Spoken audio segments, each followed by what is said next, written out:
Hello, good evening, and welcome to the stream. Yes, we're live from Project Rubi-ka.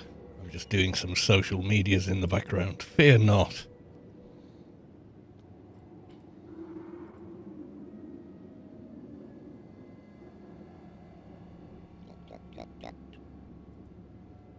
Takes but a moment.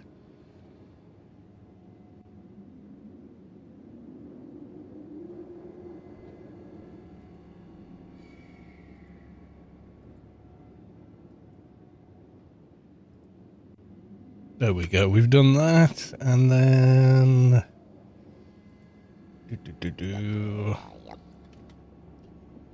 There we go! Posted on the Discord as well. I should post in my own Discord, which I always seem to forget. Oh yeah, I've got a Discord server, not that I ever really use it much. Right, okay. So, where were we up to? I think we'd got as far as doing a couple of the Yotto quests. Certainly not all of them.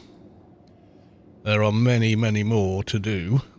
So let's talk to our guy here. I can help you. What do you need? And he does have a bunch of quests to get done. Deliver ancient text.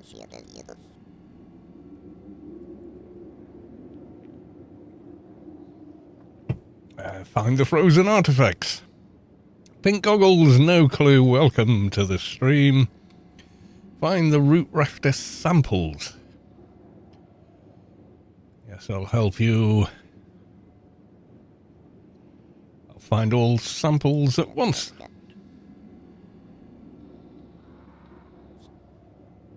Maelstrom of Madness. Hey Carl, good to catch one of your live streams again. Those 12-hour shifts do be deleting my days. That they do. Yes, I know. Only too well. Right, so I've now got a ton of stuff. Did I get... Oh, I missed one, I think. Yes, I know it's beer o'clock. It's Saturday night, and I've finished work for the day. Help, what help do you need? That should be the Find Excalibur's End. Did I not get that in? Excalibur's End, yep.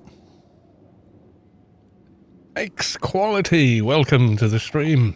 Haithian Artifact, that's another long one.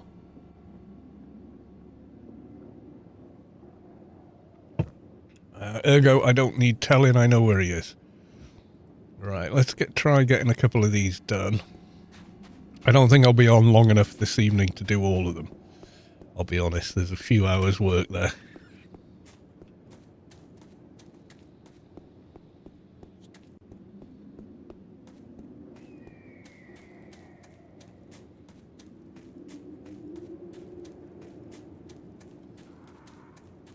Still got flagging Akaroth or whatever it was called chasing me.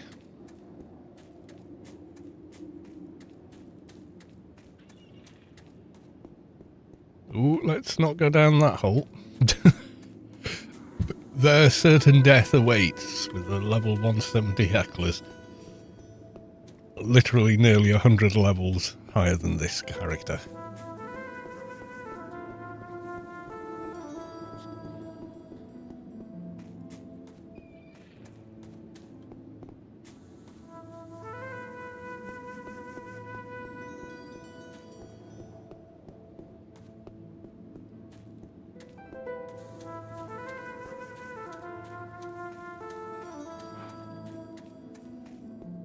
Yeah, and apologies that the banner is all messed up. I can't seem to fix it. Streamlabs did an update and just broke everything. I have no idea what it's done or why it's done it.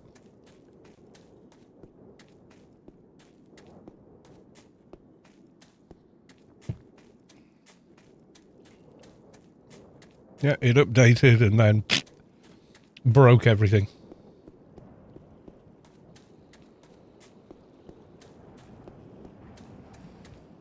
It's like I can resize the window those things are in, but I can't make them all fit in the box without changing the size of all of them, which makes no sense at all because they were all perfectly aligned and fitted in. So I might just have to sit down for 40 minutes and just figure it out.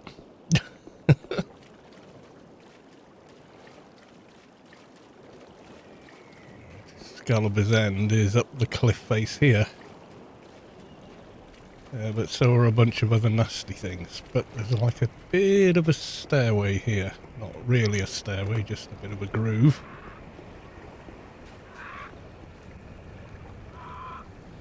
Sword in the stone. Clicked him. Not sure, do we need to double click it? I think we're alright.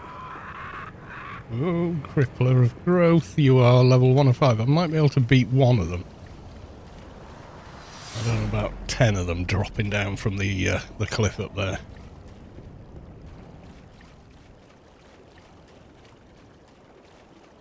That might be a bit much.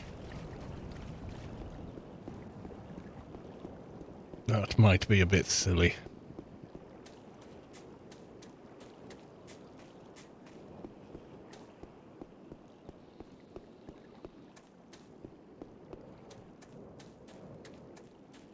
Can I wear this yet?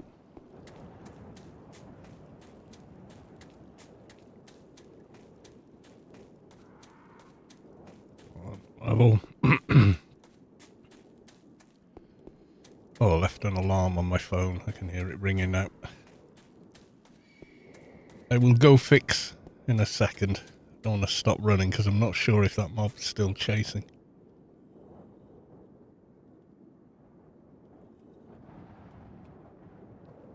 Ah, it's not. Okay, cool. Back in a sec.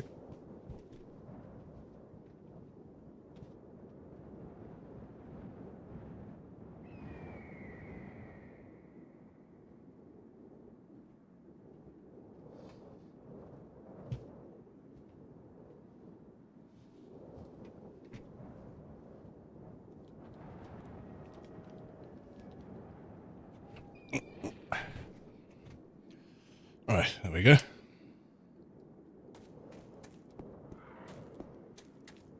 We shall carry on. So this is quite an easy fetch quest. The others are a little more complicated.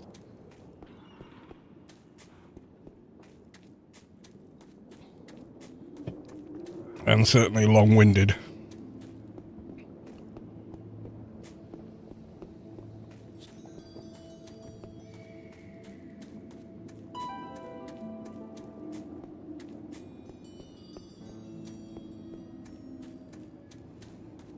So how's everybody's weekend shaping up? You having the fun, or how's it going?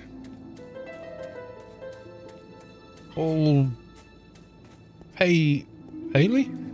Is it hard to get to 220 on the server versus the live servers? Yeah, definitely a lot harder.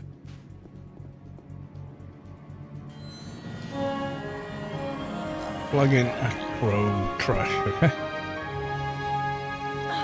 Got a reward, a lot of XP. Like 2 levels worth. I found the sword.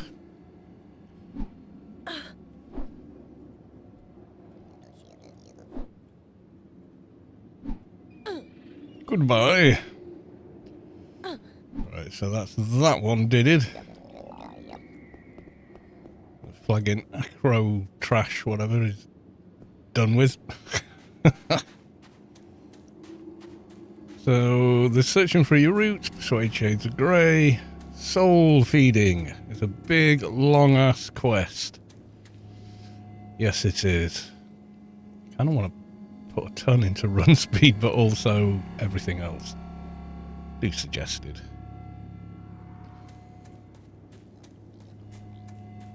I should redo Ward. It's harder to level to 220.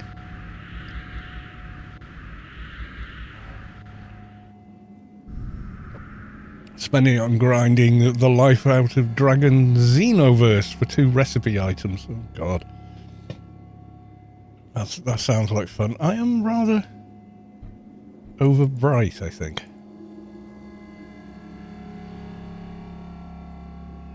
Yeah, it does this. It just... There you go. Don't know why. It just seems to brighten me. It's like it just... I tell it, no, set the brightness gain there, and then it changes it all on its own. Peer pressure, Peter. Welcome to the stream. Good to see you. Has anyone done a beast raid here? Don't know. The honest answer, I do not know. So soul feeding is a chain quest. It has to be done sequentially. KG Hothlands. First one. Will you come down this far? Will you reset? You'll reset, won't you?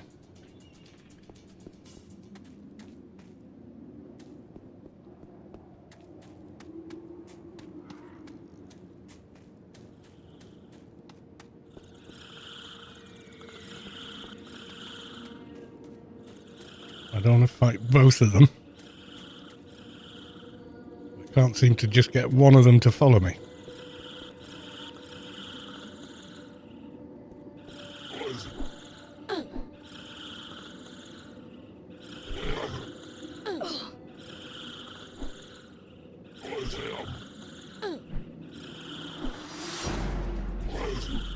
I have to do 2. Might even survive it.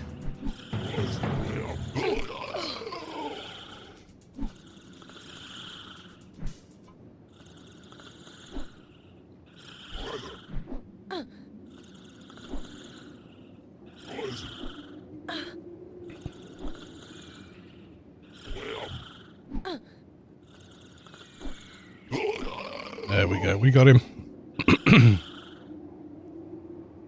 You can dual log, yeah, but you can't automate those characters, or yeah, you'll just get banned. People get banned every other day for thinking they know better, and that no one will notice. The devs won't notice, and the devs are very active on the server, and they absolutely notice. In dual log, yeah, dual logging's fine. Using automation software to do stuff, absolutely forbidden.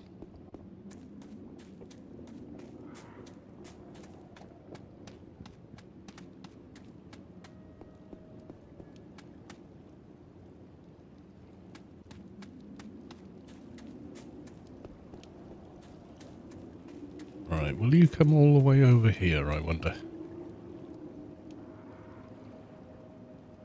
Tether's much tighter on this server as well. So mobs don't run across the entire zone to get to you.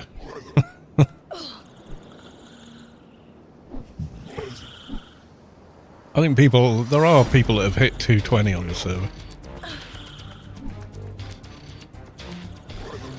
But they have been seriously grinding. Faction is kind of auto-fixed because the server assumes everybody is at the maximum faction they set themselves up.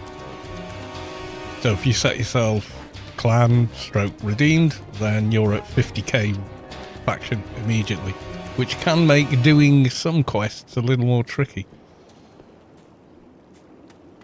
You know, if you're trying to do the garden quest for here, you've got to target a bunch of other-sided mobs.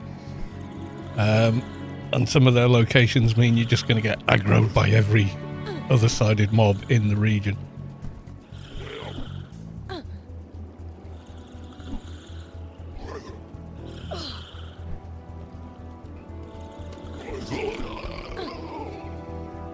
My old org, or current org, depending how you look at it, sent pictures of them doing a Sector 42 in half an hour.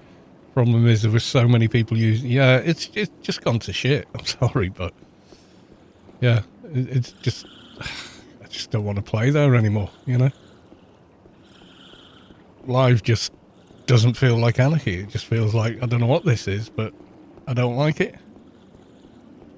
So no footpath all the way up.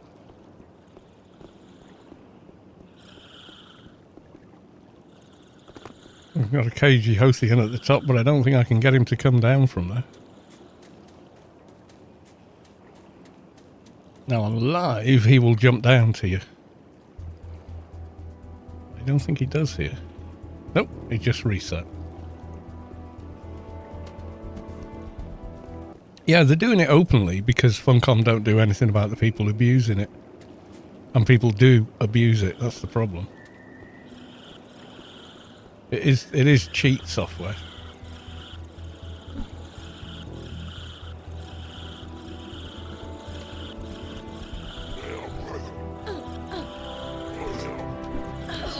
We get one of these and run away.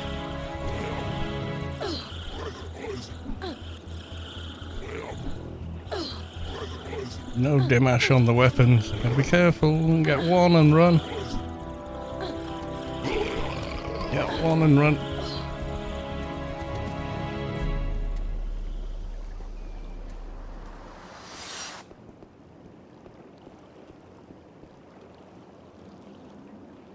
And just sit and wait. Good luck, my dear friend. Thank you very big. Is it possible to see an AO2 with Engie 5?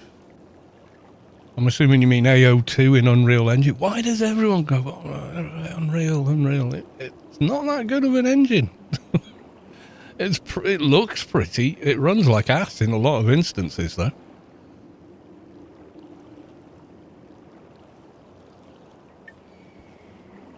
Decima would be better for something like Anarchy Online.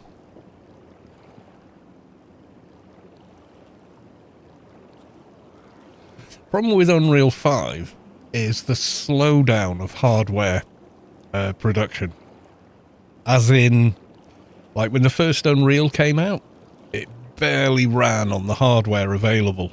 It was really hard to run it in 1998. But by 2001, the graphics cards we had then, which only cost £200 to £300, could run the Unreal Engine, the original Unreal Engine, at a gazillion frames a second without any issue. No stutter, no transversal stutter, nothing. It just ate it for breakfast. Unreal 2, same problem, but within a year, the newer hardware that came out could run it fine. Unreal 4, we got to the same point again, but unfortunately, the hardware just hasn't kept up. It's not really like the different, like Unreal 5 comes out, we're on 30 gen hardware. 40 gen does it better. 50 gen, it's all relying on scaling and frame gen. There's no hard kind of improvement in rasterization or anything else to run it better as there was in the past. So that's your problem with Unreal 5. I think they developed it with the intention that, oh yeah, the hardware will get good enough to run it in a year or two, and then all the problems will go away. But it didn't. That's the problem. It didn't, and it hasn't, and it's not looking like it's going to anytime soon.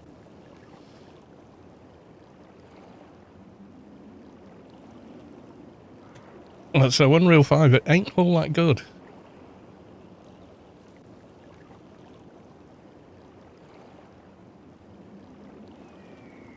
With Unreal, most engines can be modded to run in VR.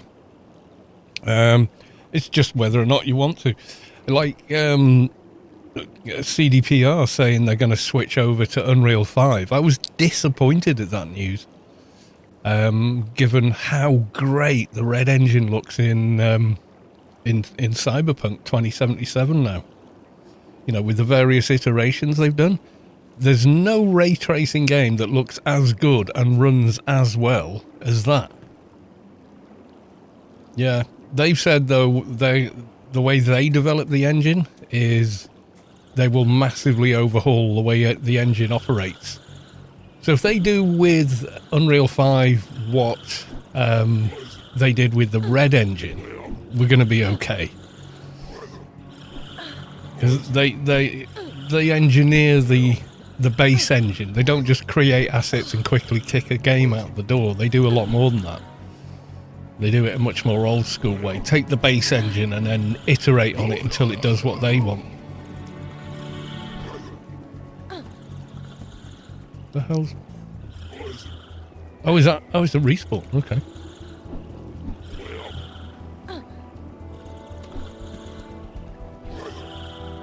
So, maybe they'll do it. We'll see. We'll see.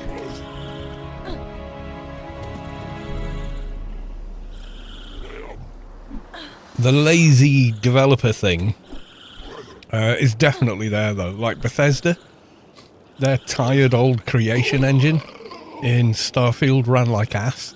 And they said, oh, maybe you need to upgrade your hardware. And, you know, there's me sat there with a 4080 going, upgrade to fucking what, Todd?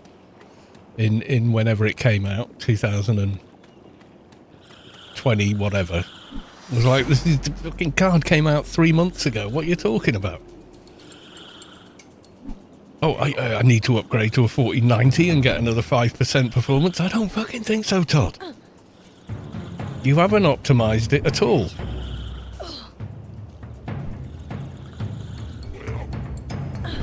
And then they released it without native frame gen, like the Nvidia one. And did it all FSR, which looks like ass in comparison. Still. And then 3 hours after the game released, there was a mod to add frame gen. Which I just found hilarious.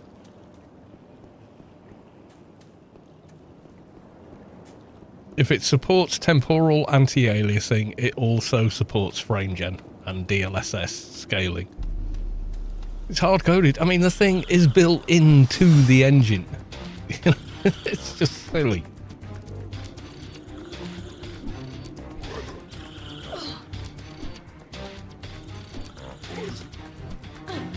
Yeah, we should be on 7th gen Nvidia and whatever gen AMD and Intel whatever that can run Unreal 5 despite its ropiness without any issue. But the hardware's not come along to save the Unreal Engine this time. We're still in the same kind of hardware range as we were, you know, before it even launched. Well, just after it launched, maybe?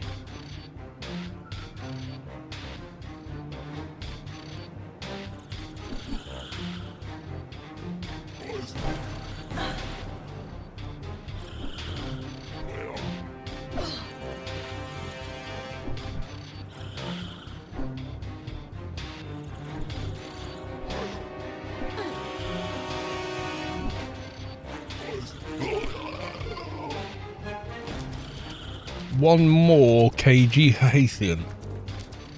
Hothian, Hothwan, whatever it is.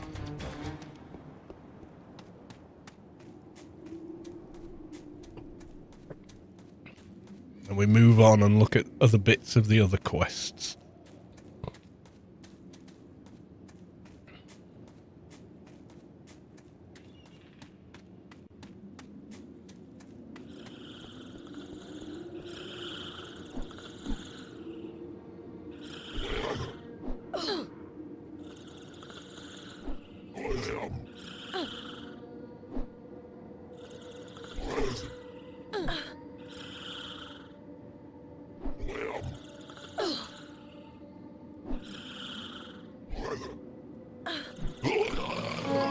Right, don't need the other guy. Leave him be.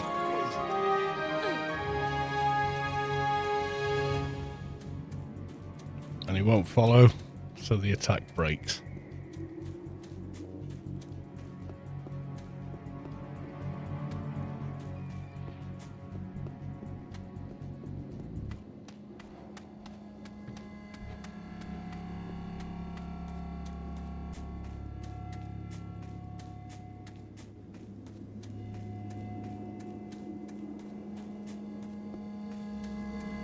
Alright, fissure Hathians.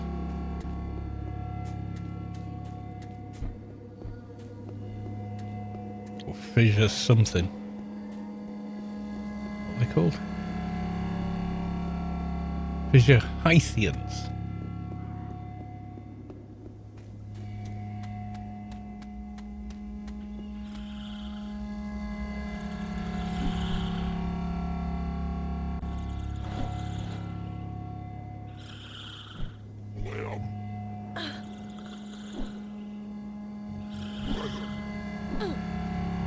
Yeah, the way they explained it, they've come up with new technology inside of Unreal 5 that allows them to create really beautiful, dense forests and the like, and that's part of the reason they've gone that direction. I don't know.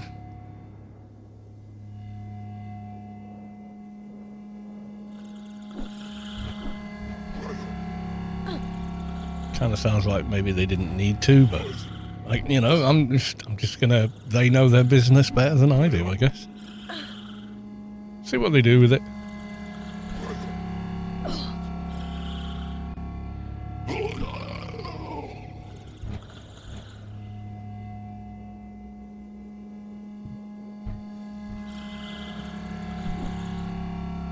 They might have gone, yeah, but if we rewrite this piece of code and virtually re-customize the Unreal 5 engine to meet their own needs, we could end up with something really, really good that makes other Unreal 5 games look like unoptimized trash. I suspect that will be the case. Maybe not on release, but pretty soon after it. You're going to go, oh, you don't need all this. This is stupid waste of, you know, iteration cycles or whatever's going on under the hood. You know, I think they're the company to go, oh, you don't need all that. No, there's a much more streamlined way of approaching that we figured out years ago with Red Engine. So we'll implement that within Unreal 5, you know. It's almost like some people are saying, well, if anyone's going to fix Unreal 5, it'll probably be CDPR. Which I thought that's pretty bold stance to take there, but you know, they could even be right, though. Well, I guess time will tell.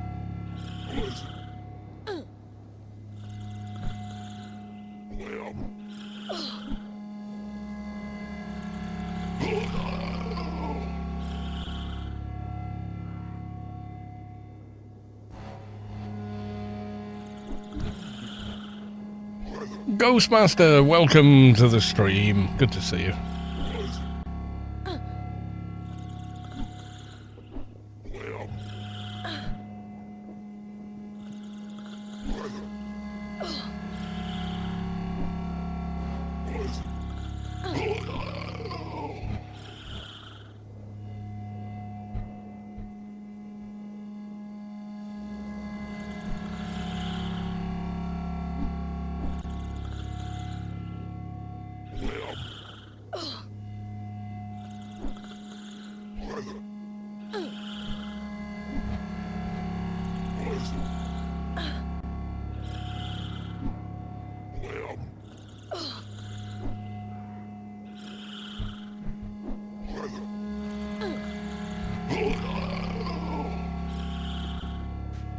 All the fissures just here. The others are the mini bosses, which I don't need. So I'm just going to run away and out of harm's way, he says. I'm going to move away from aggressive mobs. Doesn't mean one won't find me. I'm going to stand here while they have a bit of a respawn and go grab another beer. Oh yes.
High's back. Alright, who's down there? I think that's a KG hiding down there. It is. Okay.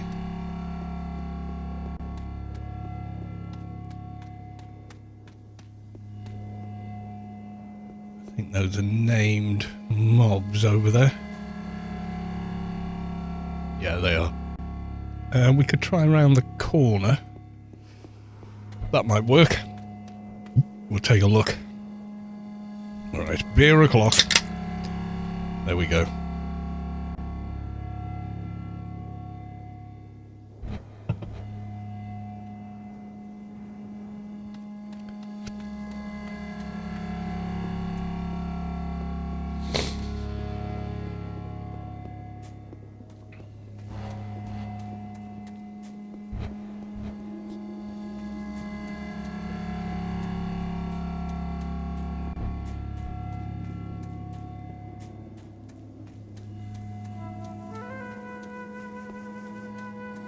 There's a couple here to pick.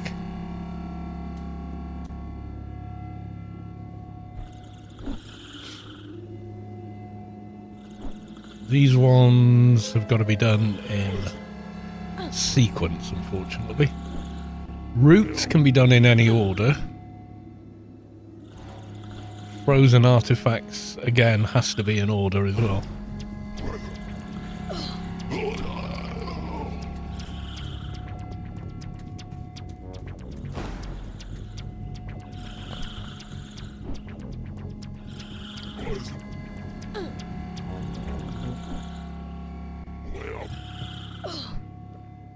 Kind of a bummer, but that's the way they did it.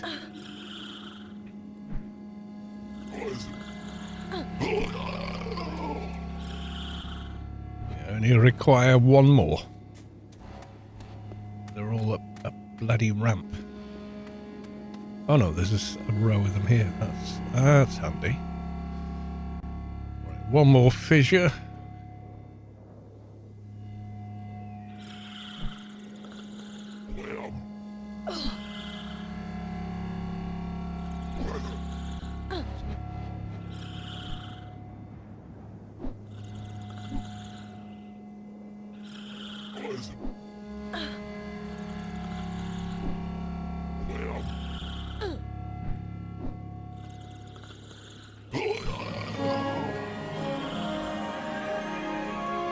Okay, so stage one of that done. The remainder are small and numbered. But for the finding your roots, we can go and kill some of the rafters. So we need how many of each? 4 of each. So these are crystal rafters. Okay. Let's get a couple of these. So we need 4 crystal, 4 whatever, for the other guys. So while we're running past them, we'll snag a few.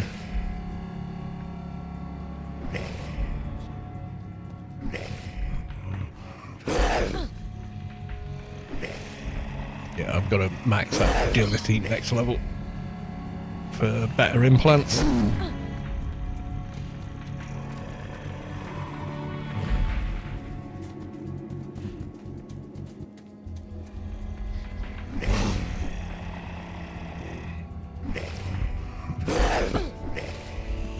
And some of my buffs are running out, so we'll have a rebuff as well.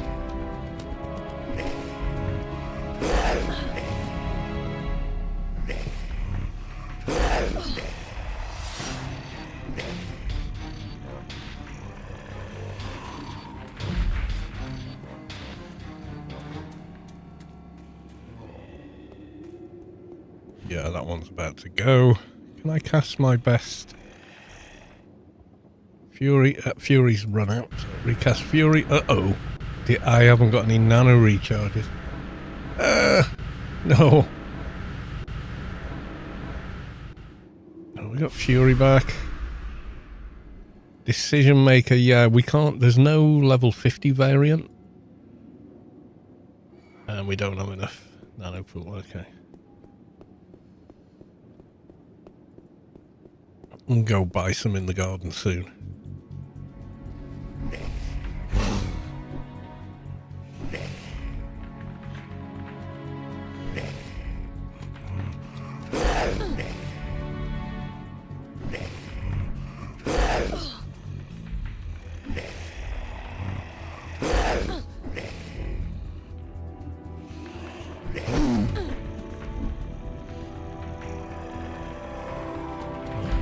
when we've done it, it should spawn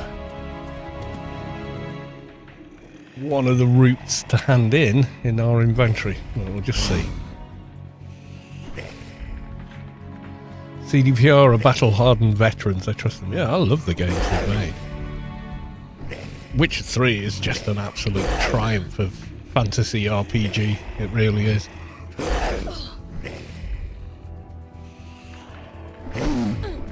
You got to think, when you played Witcher 3, and you could walk across the entire map, enter any building and leave, and almost never see a loading screen, except when it was a case of, oh, you're going to Skellige, or you're going to, what was the kind of Italian place? St. Clair or something. Apart from going to those places, you just never saw a loading screen. So you went in and out of a building, in and out of a dungeon, nothing.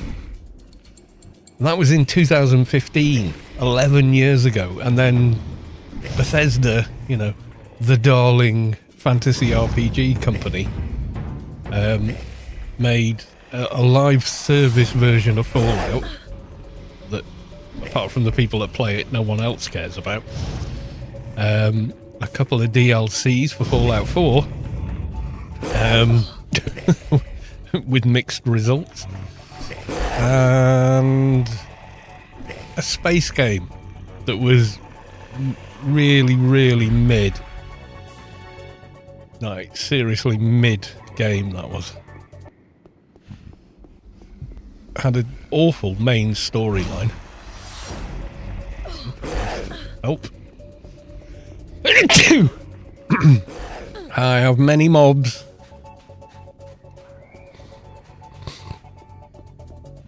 Yeah, Starfield to me was just seriously mid-game. You know, it just, nothing about it was exciting beyond the first hour, you know. It just, and then fucking loading screens like you wouldn't believe. And then after that, CDPR go and release Cyberpunk. Again, almost never see a loading screen in the whole game. No matter where you go in open world exploration.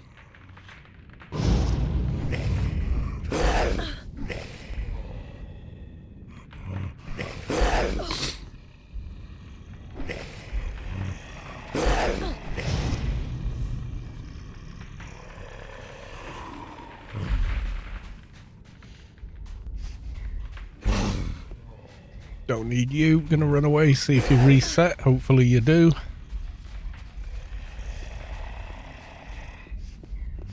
No, you've got a long leash. Okay. There's Maya behind you. Not that I'm seeing one. You're going to be crystals, aren't you? Yeah. I might have to just deal with you, even though I don't need to kill you. I was really lacking. Yeah. I did one complete playthrough, kind of 100%ed it, did all the side quests. Did a second one where I sided with the bad guys in a couple of quests that didn't really feel like bad guys any more than anyone else did. And most of the side quests were more interesting than the main quest. The main quest, when you got to the end of it, you went, wait, what? You know, it just felt like, really? That's what you were gonna... Oh my god. I tried the DLC, which just felt like cut content.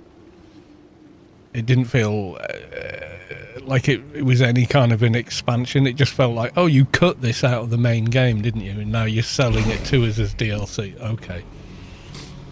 And again, with the fucking loading screens and...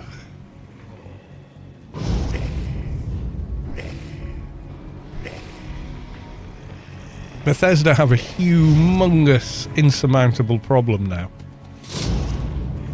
People assume that, you know, Witcher 3 is the golden standard in an RPG fantasy game. And a bunch of other games similar to that. And they're just not going to accept a Bethesda-styled game with a shit ton of a shit ton of loading screens going from one room to the next. They're just not going to accept it. They're just going to be like, what the fucking hell? It's not 2011 anymore. What the hell is this shit?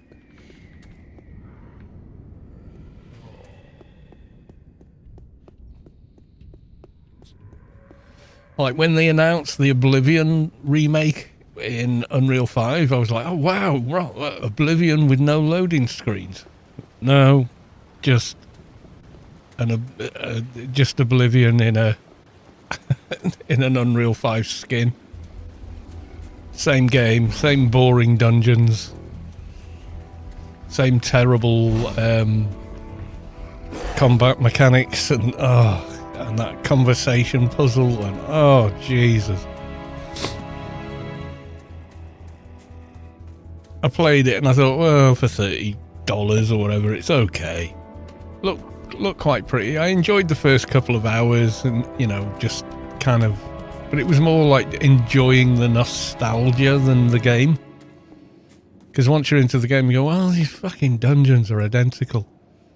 It's so boring. You know, copy and paste dungeons are just not where it is.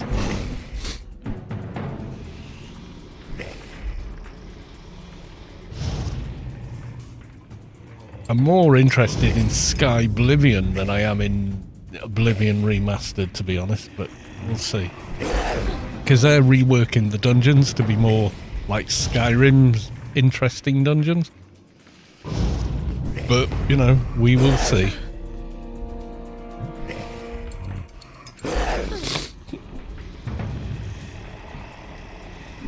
So they've really got to change so much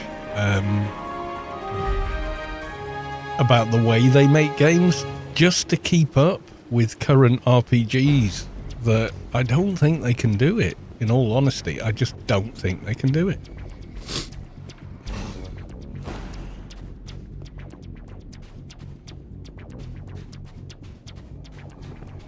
I think we're going to get the same buggy games with the same buggy content and janky combat and a shit ton of loading screens. I think they're going to make the same kind of game they've been making since 2003, and it just doesn't wash anymore.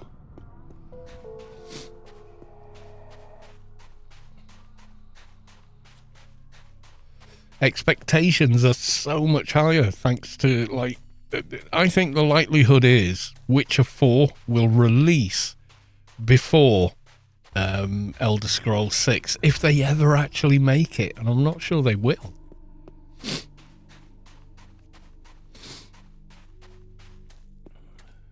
Yeah, I'm not holding my breath for it.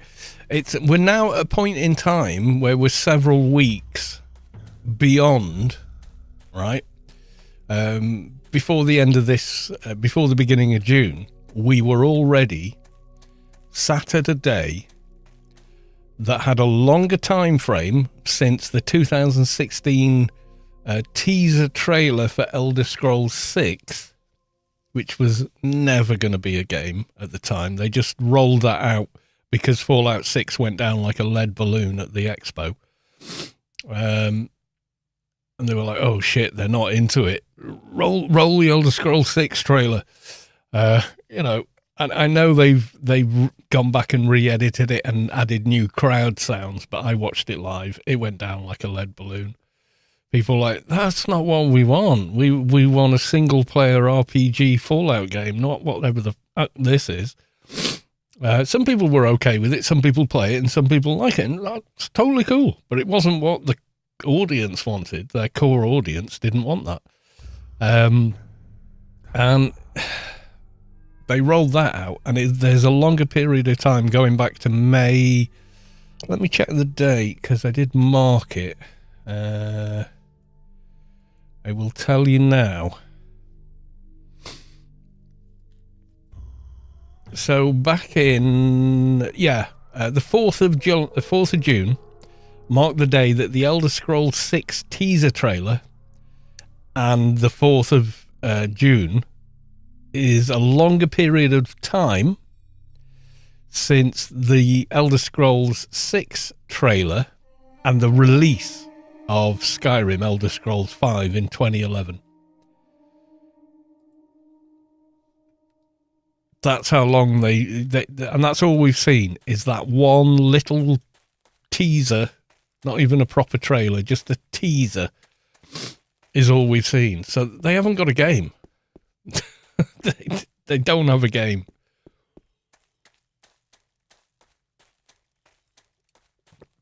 I think they're going to re-release Fallout 3 and maybe Fallout New Vegas. Now Obsidian and Bethesda are owned by Microsoft. I think they're going to re-release that with the Unreal 5 engine update, which is basically just a reskin of the original game. And it will look better. No two ways about it, but that's about it.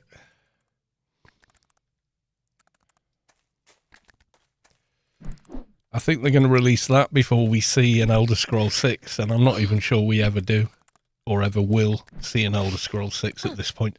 Because I think they know they can't release something that people will be impressed by.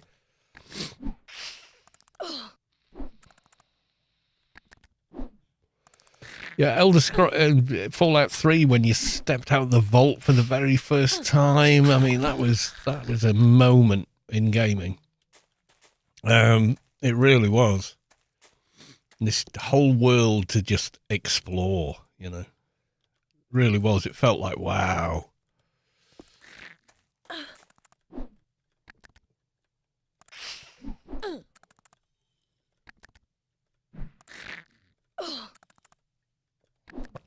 So I don't know what Bethesda are going to do. I really don't.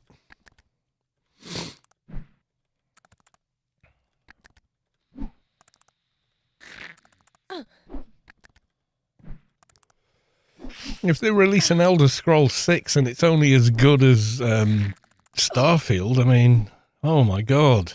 They're just going to get absolutely slammed. Top notch. It was the same game with a reskin. The dungeons were all copy and paste. The story was still the same kind of repetitive thing. I don't know, man. The first couple of hours of it felt really like, wow, yeah, you know, Oblivion. And then, oh yeah, go to the, you go around 3 towers, kill the guy, flip the switch, it blows up and you land outside and you've got rid of the gate. It just felt very, very same-ish.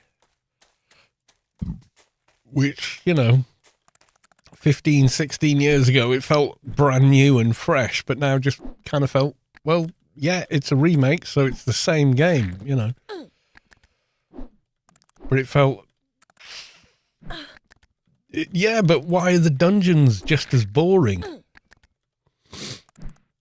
You never get lost in an Oblivion dungeon, because if you've done one, you've done them all. You know, oh, cave dungeon, yeah, it's going to be like this. Oh, the Aelid dungeon, it's going to work like this. There's so little variety versus how the dungeons were, say, in Skyrim, which came next.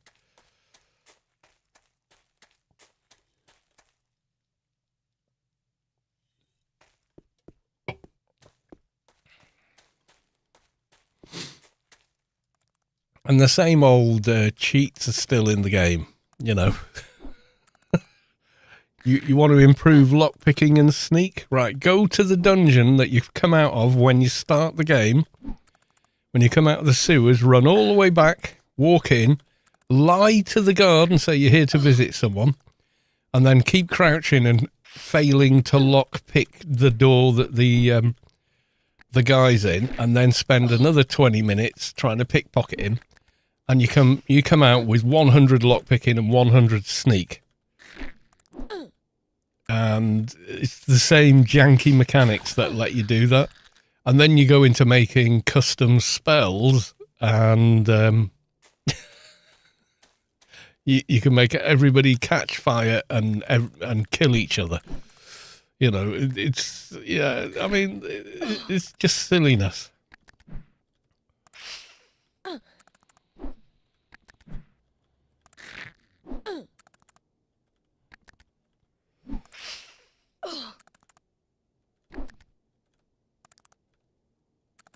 And then storylines that hit hard.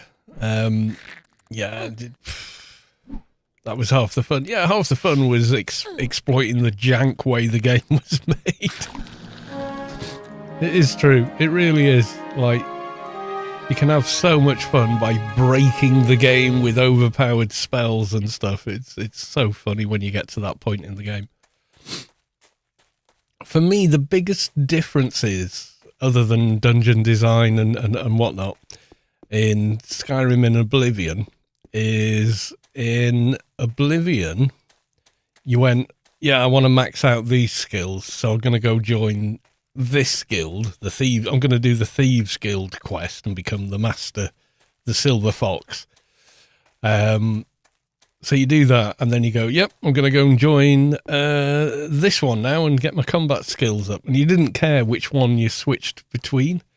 Whereas, oh, there you go, there's Anarchy Online saying, that's enough bad-mouthing Bethesda.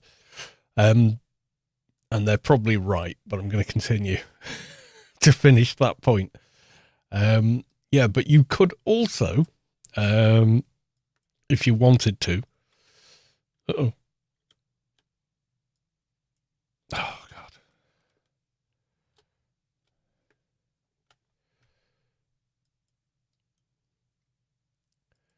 Yeah, you could bounce between factions, but when I first played Skyrim, the very first time I played it, I joined the companions because the starting story kind of leads you into it.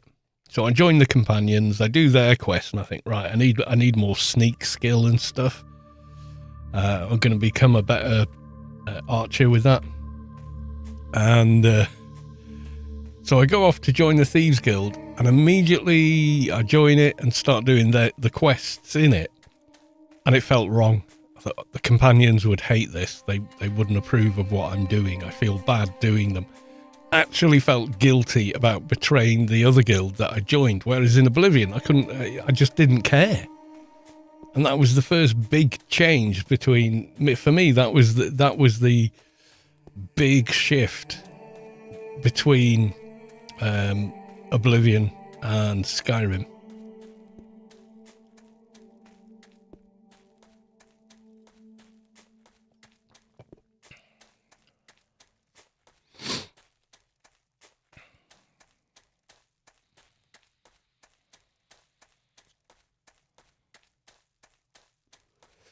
It was the first time in an Elder Scrolls game that I went, oh, I can't though, because, you know, the first guild I joined would massively disapprove of this, you know. It felt wrong to betray their ethos. It was the first time I felt like that in one of their games, which is, you know, saying something. That means it was a much more meaningful feeling game.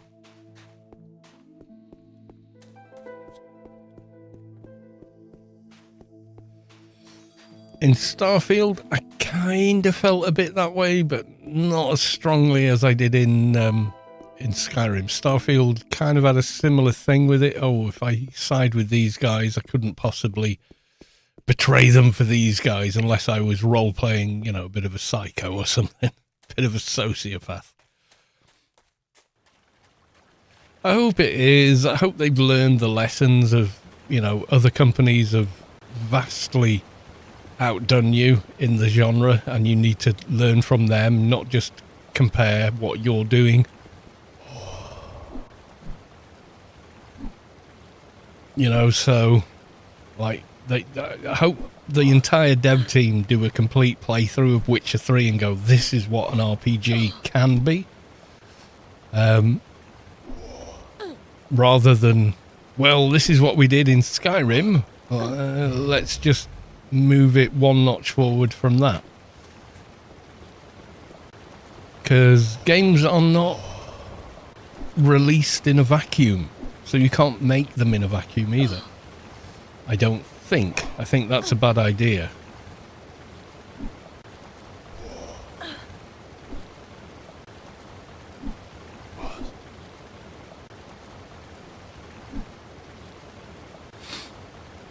If they do another Elder Scrolls game, but it's as exciting and meaningful story writing as Starfield, then It's going to flop badly. It's going to get slated.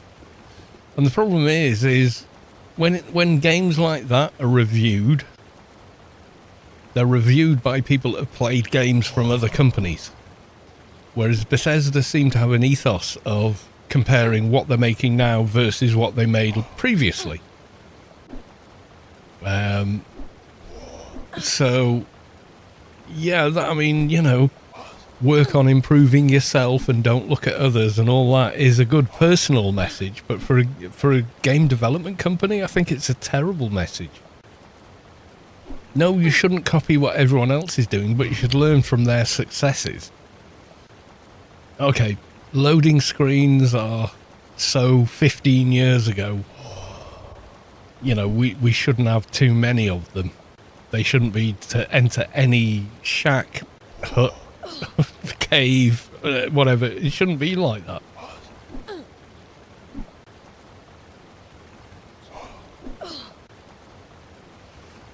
Because all their contemporaries have left that behind. They always, you know, they clearly went, oh, I hate when you have to, you know, wait on a loading screen to walk in or out of a building.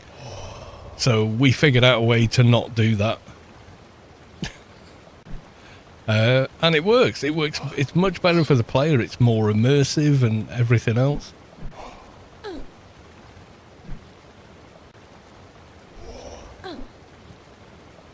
You know, like in Anarchy Online from 2001, you just accept it. You're like, it's a game from 2001. What do you want?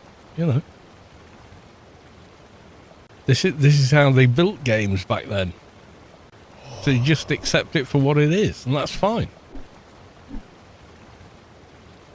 But I don't think in 2026, 2027 or whatever, that the general gamer population is going to accept that same thing. They didn't with Starfield. They went, this is ridiculous. What are all these loading screens for? Wait. Oh, damn it. I still need one more Shiver Spider. I thought I'd done them. I hadn't. I've just been wasting my time killing these guys. Right, I was going to do agility. I'm going to put a whole level of IP in it. There we go.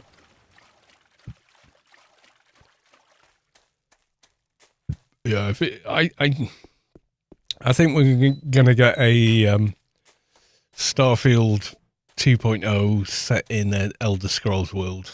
I think that's what they're going to go for. I really hope they don't, but the cynic in me says that's exactly what they're going to do.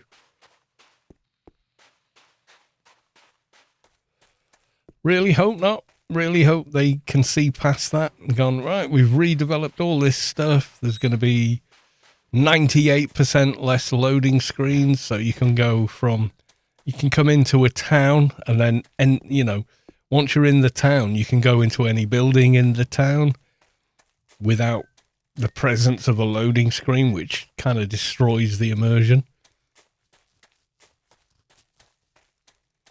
It was acceptable in the, you know, 2005, 2008, etc. But, you know, 20 years later almost, it just isn't. It just isn't.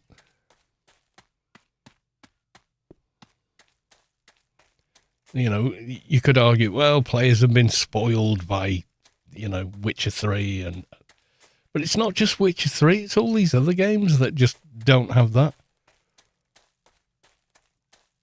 Yeah, Starfield was just like loading screen simulator. It was a ridiculous amount of loading screens.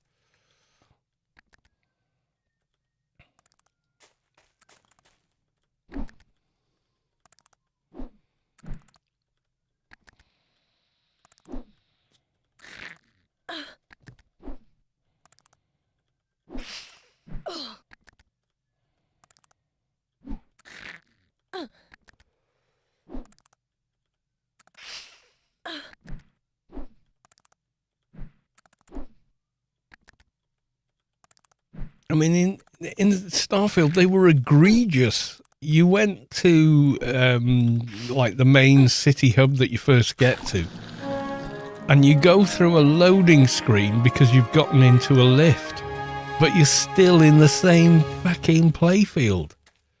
It's just like, what are you doing? You know, oh, it just really, I was so disappointed by it. Right, I'm going to hit the garden, get some nano stims. I'm going to save as well. X10 Zion has reached a 15 stream streak. Thank you very much for joining us for that many streams. Much appreciated. Yeah, so I really hope they try to make a better game than or try to make a game that fits in the 2020s, you know? Anyway, back in a sec. Soto Mohoney, it's the evil ominous spy. Back in a sec.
Right, okay, so I need a means to fill my nano, which I haven't bought in Shadowlands yet.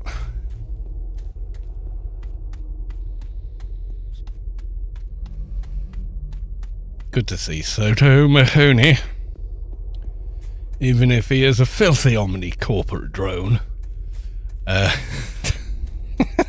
You can tell how seriously we take that. RP mode? Oh yeah, totally. Outside of that, no. He's a wonderful guy.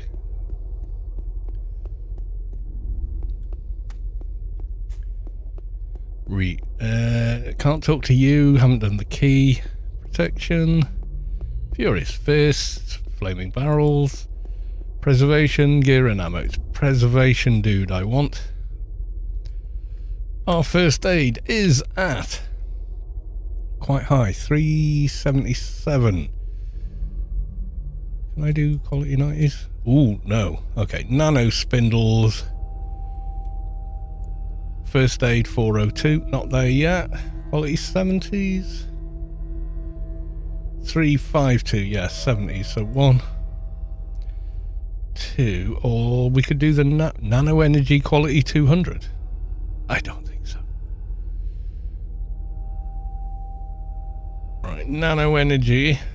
I don't really need the first aid ones. I need the sit down and rebuff one. Okay, so start at 80 again. Time, space, and treatment. Right, okay. Time, space, 298. Okay, so we can't do that one. 70. Time, space. Oh no, that's the other one. Quality 70, 322, no. Quality 50. Yeah, quality 50 we can do. You get 100 for buying one. That'll do. Right, so now I can refill there. I've got the quality 1 weak coil. I think I need better ones for health. So the HP ones, quality 80... 368 treatment only. Can't do that. quality 70. 322. Not quite. Okay, so we're doing the 60s. 376. There we go. So we're going to do that one, sell that, and click accept. There we go. So we'll put those ones there. So we can rebuff. Right. Okay, rebuffage time.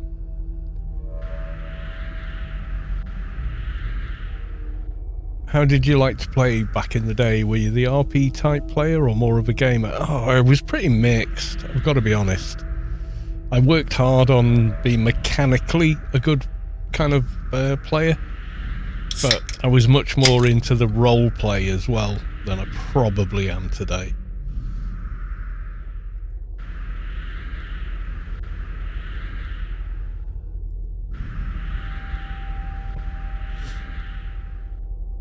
Vengeance of the Resolute. Is that my bestest?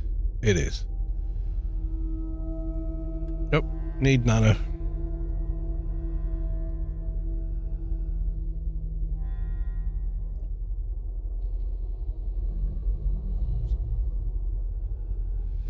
Yeah, I did the roleplay thing, but also figured out how to beat the game, so to speak, as well. Oh, I can't cast that because I don't have outside buff. Okay, so we go for the other one. I also went to war solo against an orc called Neo Omni Paradise because they roleplayed being these really weird sex guild. Okay. Do we need to know more?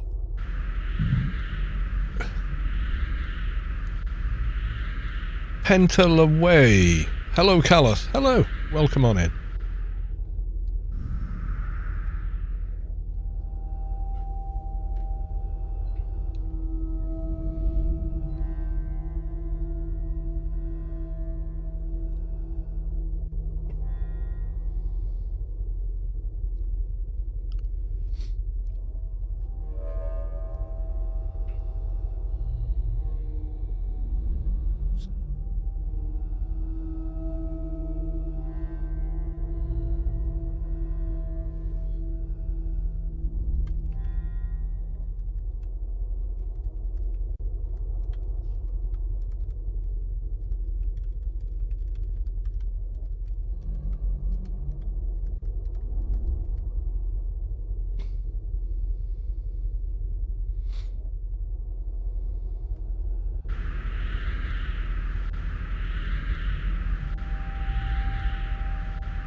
There's no rules in an MMO. Ain't no rules in that regard.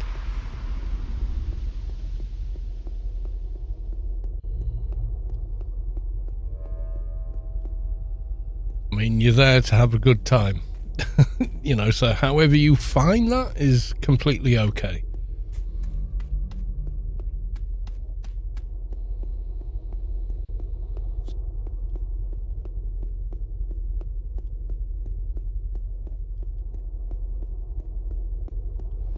One rule, Omnitech will be your friend, or else.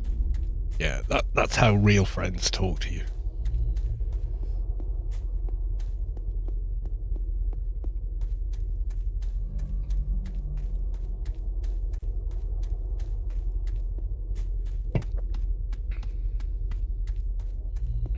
Oh yeah, do base abilities. I roleplayed, but also wanted to get straight. Yeah, exactly that. Yeah, I was kind of a mixed bag myself. I'm not gonna lie. Gonna go Ripwell and go look at those mobs again.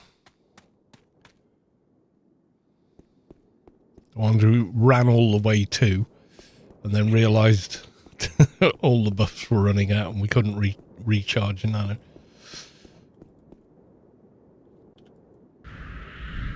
Yeah, we get the treatment buff as well. Yeah, I was always like looking for twinking my character, making them stronger, etc. And also, I was in a guild at the time called 3305 Local, who were quite big into roleplay. And a lot of fun with the roleplay events where you weren't actually teaming up for XP, you weren't you know, putting implants in and all that. You were just role-playing the characters within the guild, and we're going to do this event, you know, self-organized mini events and stuff.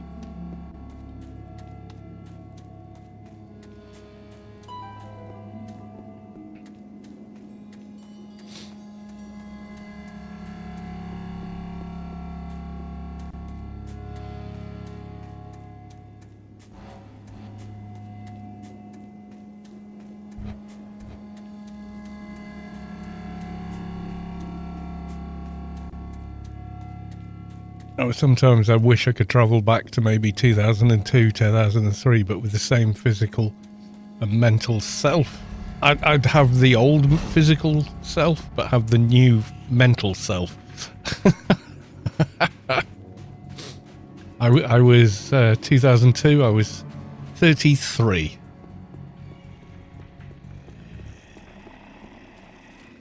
My 30s were awesome. I loved my 30s. I enjoyed my 40s. My 50s have been pretty good too.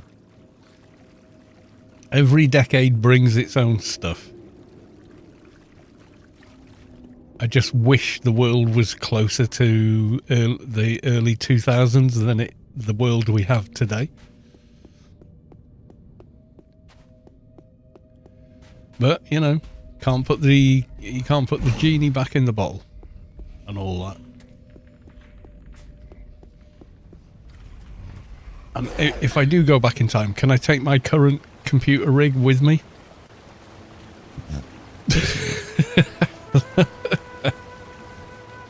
That would be cool.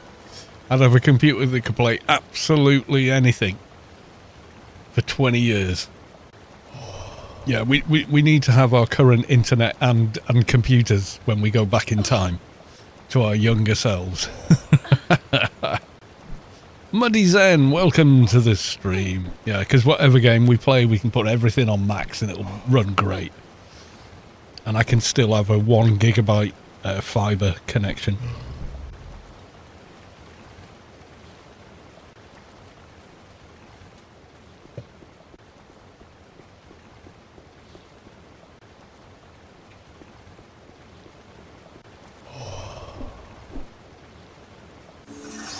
Soto Mahoney. Let's see if Brian's working. The Honourable Ivan Sargic, Chief Commander of the Omnitech Police, would like to remind all citizens of Rubi-ka to report any suspicious behaviour by Colossus to your local Omnipol precinct. Thank you, Soto Mahoney. There's nothing suspicious about me, sir.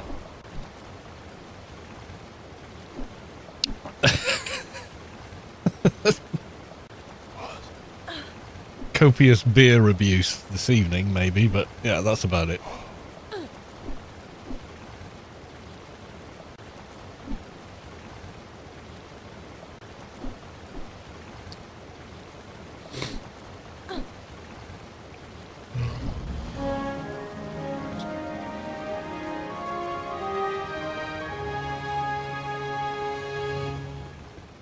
Frozen spider bone. Did I have enough space for the other item? I don't think I did. Uh-oh.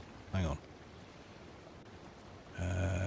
Put non-essential... Oh, yeah. No, I got both items there. So I'm going to put the roots away because I don't want to break stuff.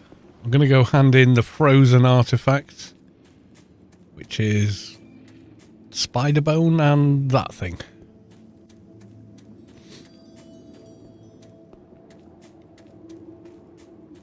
I remember having a game-changing setup with a 1 gigahertz processor and a Mega Monster SLI graphics setup. Yeah, SLI, man.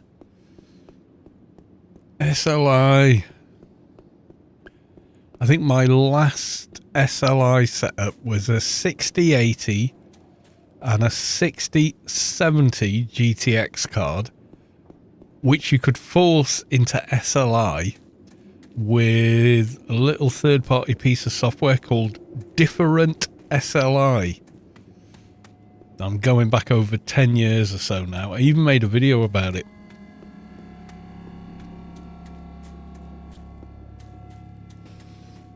So I could get like 60 FPS at pretty much max settings in Witcher 3. Yeah. One does X, one does the Y. Yeah, but it allowed you to use two non-identical GPUs. They had to be the same series, but they could be, you know, a 6080 and a 6070, and I ran that rig for years. I found the frozen artifacts. Right, so hand these in. Should be big old chunk of XP. Yep, level 77. I still have XP in my pool, which is kind of nuts. I'm level 77. That's like 2 levels. Suggested IP. Looks pretty good. I'll save it. I'll go with that. Right, okay.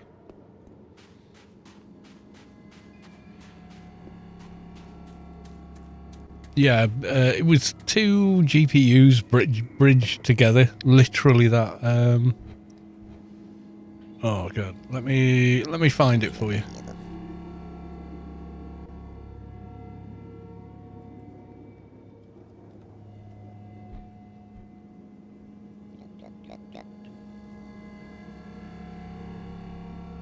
Yeah, so what I did was use different SLI. Little third-party plugin. There you go. There's the video about it.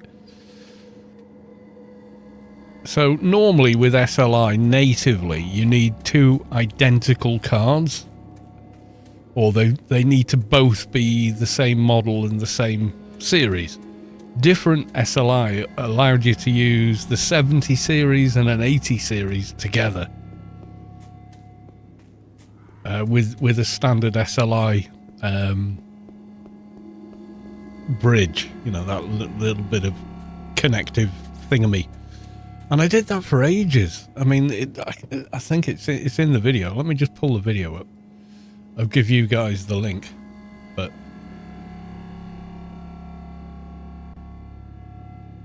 hi all and welcome to the video. What if I told you you can use 2 different NVIDIA cards in SLI?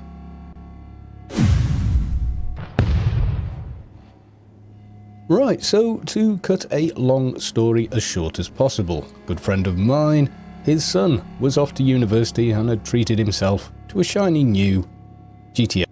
yeah, blah blah blah blah blah blah blah blah. In fact, it was updated this month. There are 78 pages on this particular thread. Yeah, so blah Process blah blah. of copying one file to the folder, running the program on it, and then in safe mode, copying it back, etc, etc. And what the upshot basically means is you get this. So I'm now, there's my 680 and the 670, both in the same system, however, both connected in SLI. I'm not joking, guys, this actually works. If we go to GPU Z, I'm going to need to run this twice. Oh, Windows 7. So there we go, there's no Photoshop here. So, as you can see, 2 cards.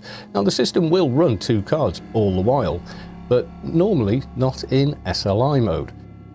And then here I am in And Witcher you can 3. see there we've got a nice, pretty damn steady 60 frames a second.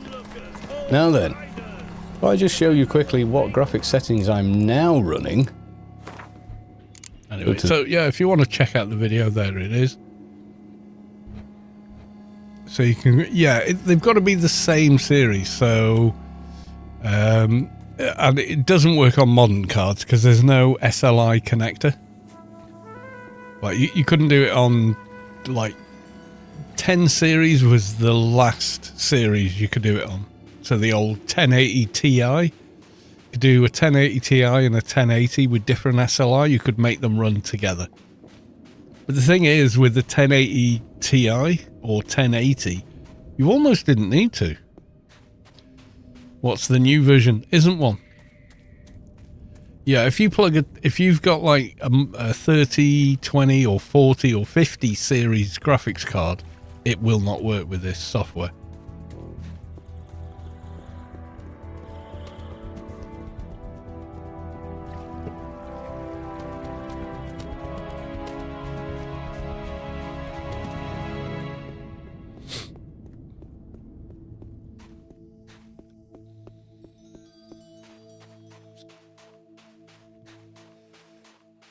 As soon as they went to RTX, so the 20 series onwards, does not work. Unfortunately, just absolutely won't work. Because NVIDIA locked the doors on third-party partner boards, adding, you know, because they did like, there was an era whereby third-party vendors could put 2 GPUs on one card and sell it you as this ridiculously overpowered thing that was woefully unstable. But if you could get it to work, oh my God, it was amazing. You know. Peer Pressure Peter gifted a tier 1 sub to John Goodhorse. Thank you very much for the gifted sub. Yeah, we just don't need SLI anymore. There are no Star Trek gaming computers that have one single GFX. Yeah, some people have found that the 50 series no longer supports PhysX, which means older games that rely on it run like absolute crap. I mean, like really bad. Like sub 40, 50 frames a second because they can't run the PhysX component of the engine.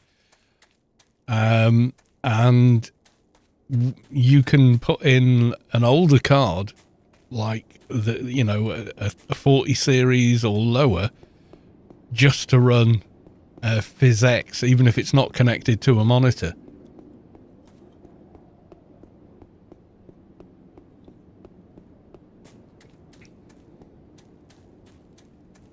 Caging the beast on purpose. Oh yeah, they want total control.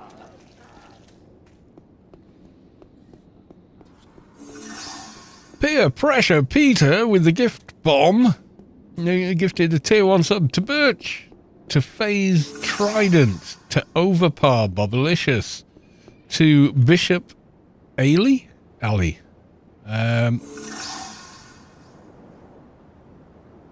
Yep, 5 tier 1s. Thank you so much for the gifted subs. Much appreciated. It's going to come up on the alerts.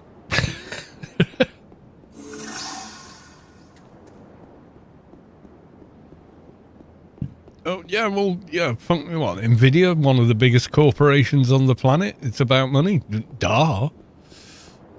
Right.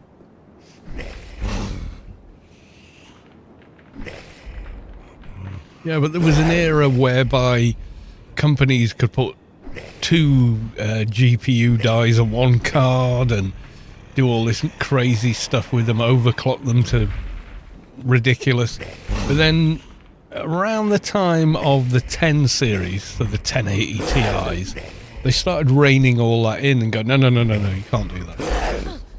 If you want our CPUs, or GPUs rather, we won't sell them to you unless you adhere to these guidelines. And that's when EVGA bailed out.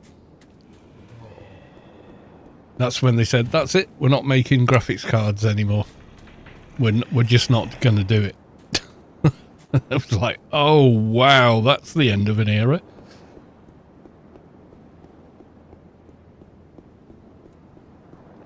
Yeah, and that was a big shame because they'd come up with some crazy stuff that was redonkulous.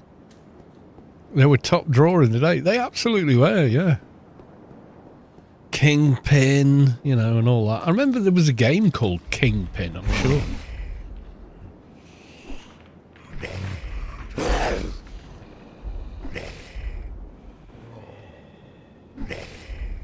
Tinkering Idiot, welcome to the stream. I miss EVGA. I miss the days when what they did was innovative. So they'd produce the same card but with double the VRAM and things like that. And then NVIDIA said, no, you can't do that.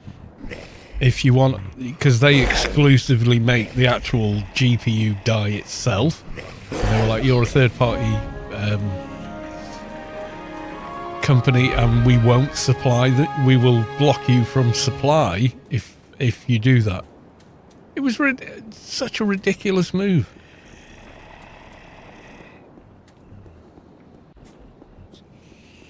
But hey, that's what they did. All right, so the last searching for use is flux rafters, which are in the middle of the map, I think. I love Kingpin, Life of Crime. Yeah, I remember running it on a CRT on like a Voodoo 3 or something. Didn't know what the hell the game was about.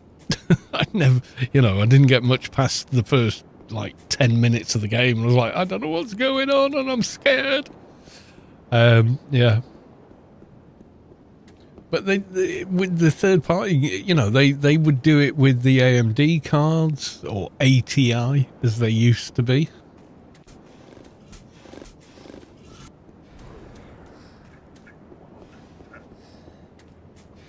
Oh yeah, Nvidia are all about oversubscribed AI data centers and stuff now. They're just following the money. And when the AI bubble bursts, you will suddenly see a massive drop in storage, memory and storage component prices, because these companies have said, yeah, we're going to build a $400 billion data center. So we want to prescribe X amount of, RAM and storage. And yet there's no actual factories being built yet. They haven't got the planning permission, and it hasn't gone through, whatever department it needs to go through locally to get built and all that. So you got this massive oversubscription of promise to buy on the prospect of opening the data center. They're becoming vastly unpopular because people are realizing the reality of just how horrible those things are on the environment that they're set up in. And when that collapses, which it will, it's going to be a case of, oh crap, this promise to buy 5 gazillion units of XYZ has just fallen through the floor. We need to put it on the market and get it shifted.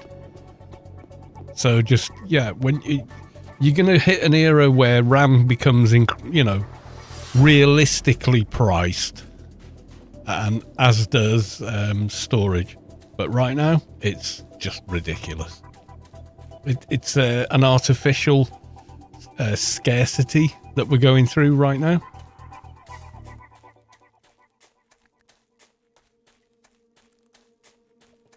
Because it's not like it's actually gone into the data centers, because they haven't been built yet, so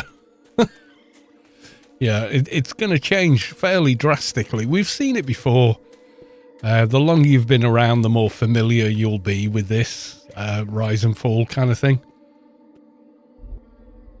It's just how it goes. Companies prospectively go, oh yeah, we're going to make one of them, and then find out they actually can't, and then their order for 5 gazillion megabytes of RAM, or whatever, gigabytes of RAM these days, or whatever, can't be met because they're never going to be able to afford it because they can't build the data center.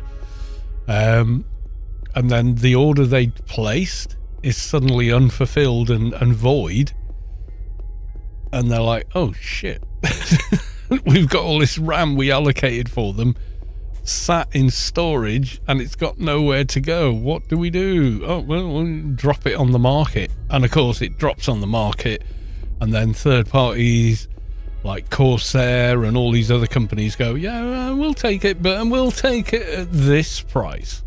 And then for the first month or two, they're going to try and keep the price inflated, but just have availability. And they're going to realize, no, people are still not buying it. We're going to have to drop the price, and they'll keep dropping it until people start buying it. And then suddenly it'll be at a reasonable price again. trilobytes. Yeah, literally. Terabytes of VRAM and whatnot. It'll all drastically drop in price once the bubble bursts, and it absolutely will burst.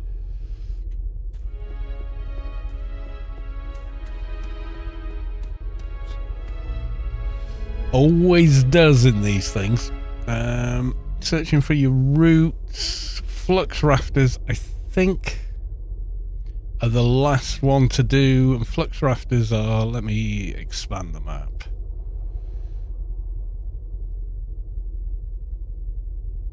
Oh, no, this way. They're somewhere up here, I think. Kronos Canyon. Kronos Canyon.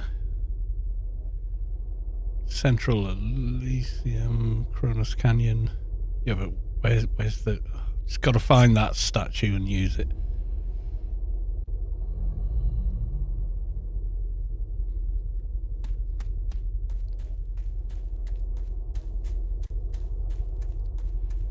Not you, your Whispervale. Kronos Canyon. Are they down in the middle? Somewhere down here? Do you play Lord of the Rings online? No, but I love the books and the movies. I even like the animated, unfinished version. The rotoscope masterpiece that was never completed. I even like that one. Oh, yeah, every spurious and deceitful corporate thing you can think of that happens out in any other field of commerce is absolutely happening in computer technology. Of course it is. You're a fool to think otherwise.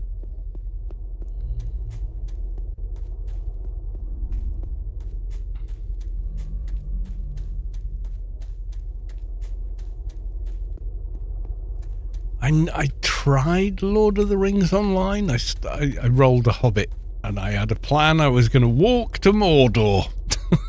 One does not simply walk to Mordor, as I discovered very quickly. I couldn't get out of the Shire, of course not.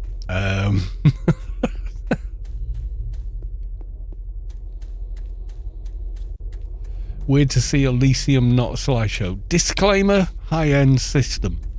But yeah, we can fix that. Oh, no, it's fine, it's fine.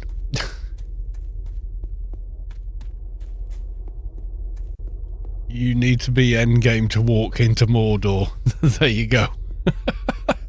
I never got that far. I never took it seriously as a game. I was like, oh, Lord of the Rings. And I goofed off for a couple of hours, and that was all she wrote, basically. But I'm sure it is a great game. I used to play the guy who was like a master crafter in the game. I used to play Star Wars The Old Republic with him. And he said, oh, I can now craft absolutely everything in the game. He was so proud of that. And I was like, is that really difficult to be able to do that? And he was like, oh, yeah, totally. And I was like, oh, okay. Outer Isles, no. Close down Shadowlands, pack it up. No.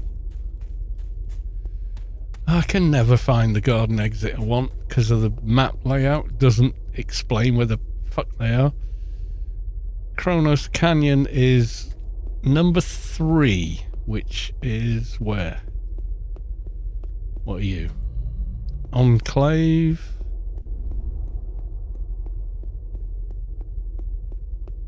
Chaos Canyon. Yeah, there we go. Right, before we go, I'm getting a beer.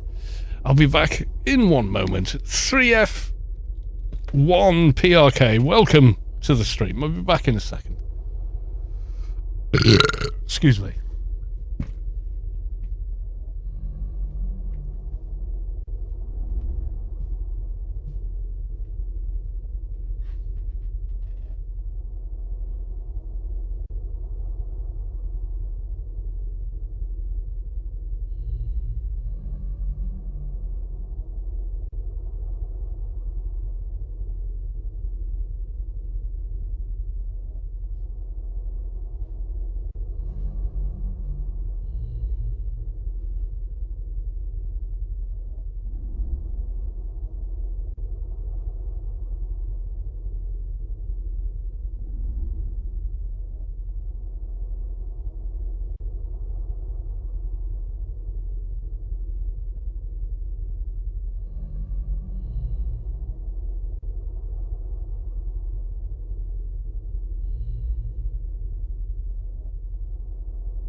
New boss named Claude. Ads called Fable and Mythos. Oh, God.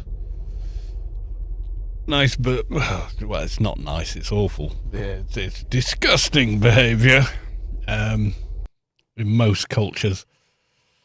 Are you Flux Rafter? Yay! I need 4 or 5 of you, I think. 4.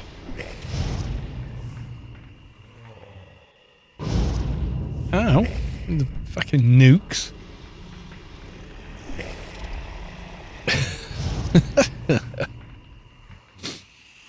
Die, die, die. Okay. Kronos Canyon was a good shout for these dudes.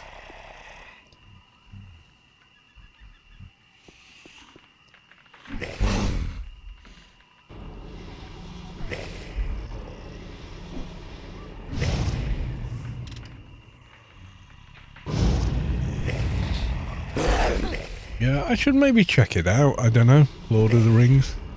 I just love the original books and stuff, you know.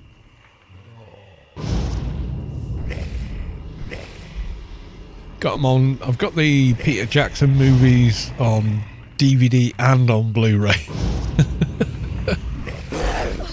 Yeah, but it's in 1080p with more extras. Yeah, but you've got it. Yeah, but I know. But I want the extras. I want the making of. I want the whole thing.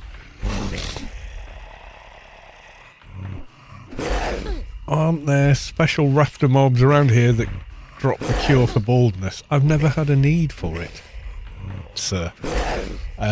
Yeah, I think so. I think they are... You see the grey ones up there?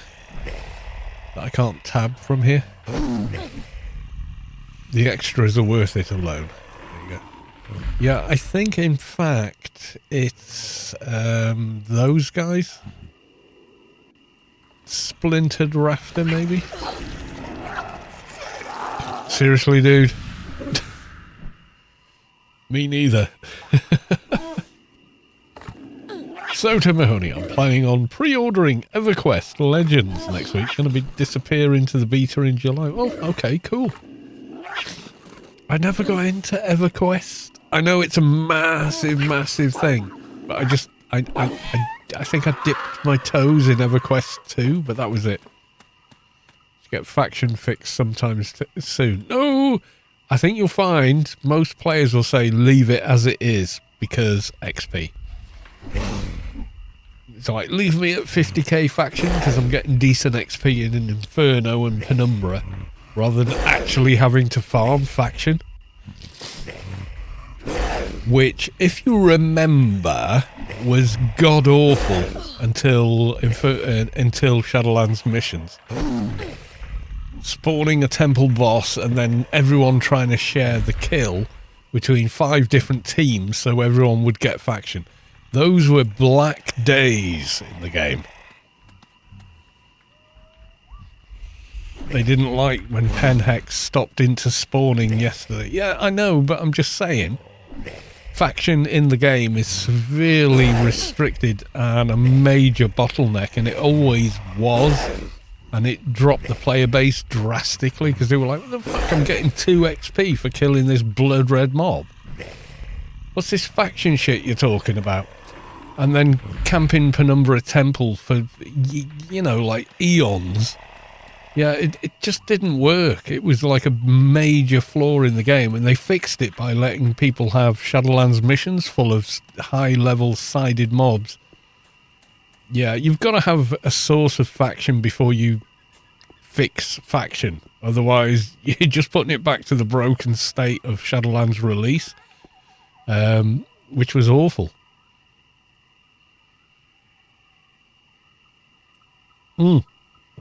You start hitting a mob that can virtually kill you in 2 or 3 shots, hits, whatever, without support, and you get almost no XP for the effort.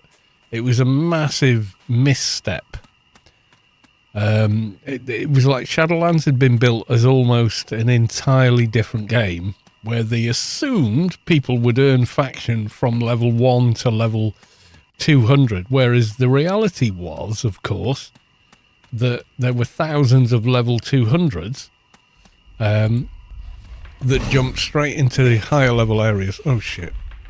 2, let's hit bio, let's hit that, kill one and run.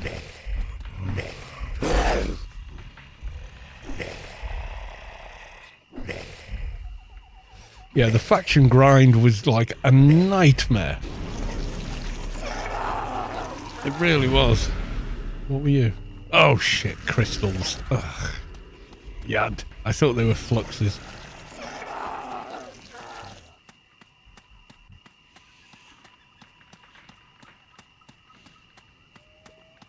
Yeah, I remember the first mob I killed in like Elysium or something.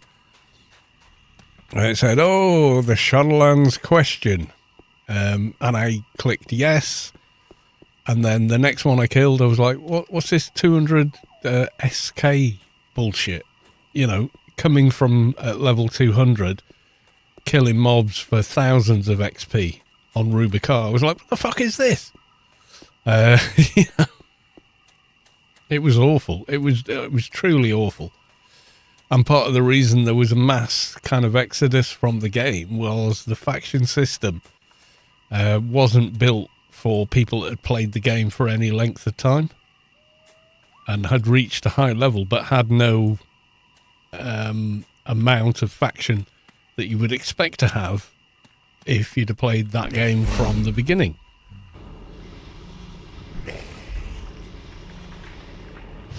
Hecklers do have faction, Guardian faction.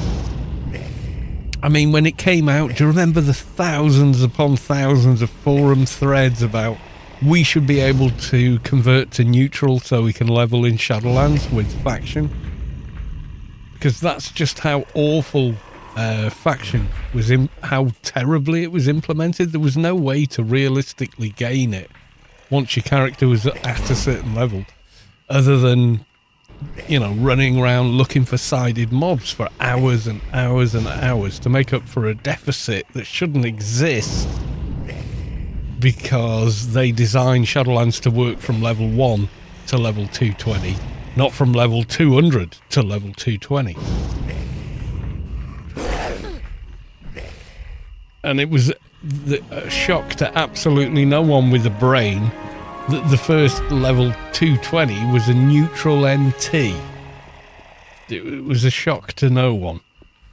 What were they doing? They were kiting in a spirit room for days on end, and that's just not not great, you know.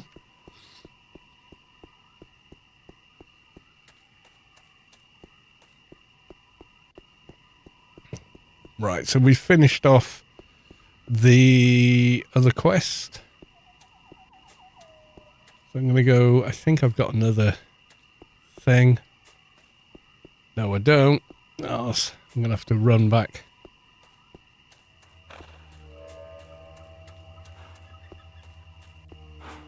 Real life stock exchange. I don't, I guess.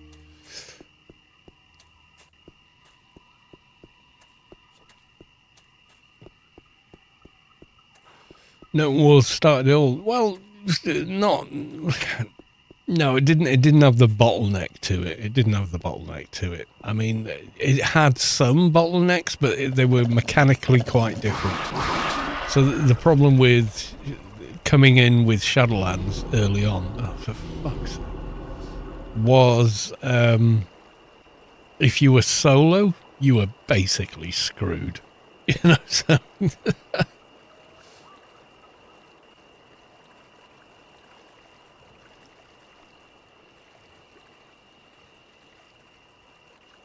If you weren't part of a bigger, higher level guild, you were kind of buggered for that content. Oh God, you would hardly ever see any of it.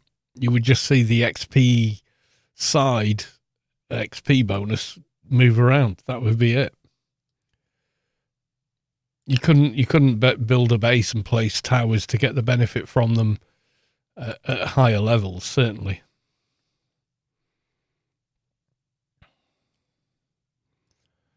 Yeah, so if you were a clan player, you were kind of shoehorned into redeemed, and if you were an Omni player, you were shoehorned into unredeemed, and so on and so forth. And if you were neutral, oh, good for you, you know. You've got Guardian faction, which was readily available, because if you killed monster mobs, you got Guardian faction for them.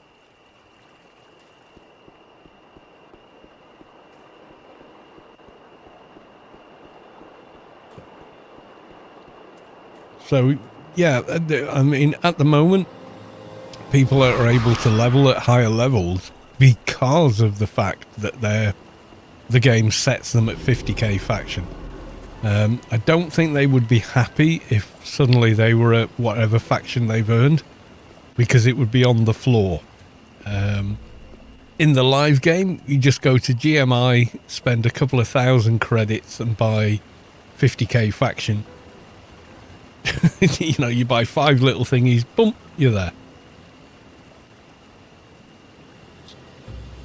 So Funcom, you know, the duping kind of made it possible for people to earn max faction without the pain of earning faction in the game. But you don't even need to do that. You can simply do missions and, you know, sided missions and earn the faction that way. But, you know, because of the way the live game is, most people don't even do that. You know, they just go, yeah, GMI, max faction, job done. So, like, if this was on live, I would have basically neutral faction. And then at 200, I would just... When did they start selling faction? Oh, years ago.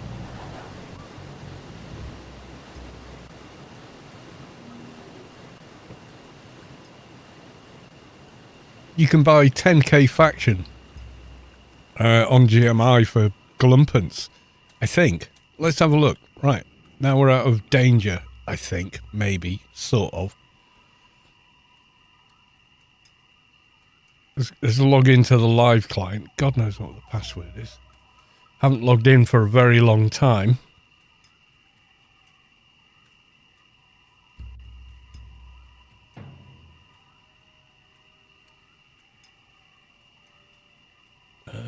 Let me look. What the hell is my password for that game?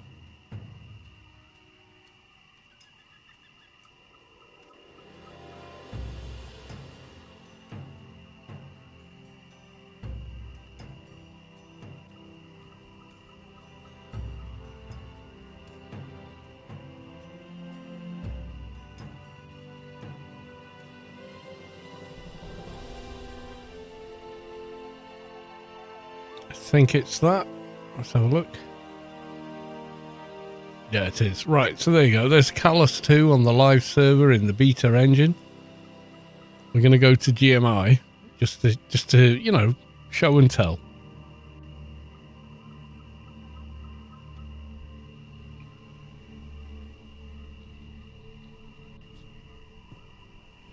So graphically it will look different. This is the beta engine that they never finished. But if you look on convenience on the store, you've got VIP, you've got VP points, bank terminal, all this sort of stuff. But in one of these slots somewhere you've got faction. But because of duping, whatever, claim reward, what the fuck ever, I don't care. I don't really play here anymore. Well, look at the run speed of a 220. If I go up to GMI, Jesus, where is everybody? You know.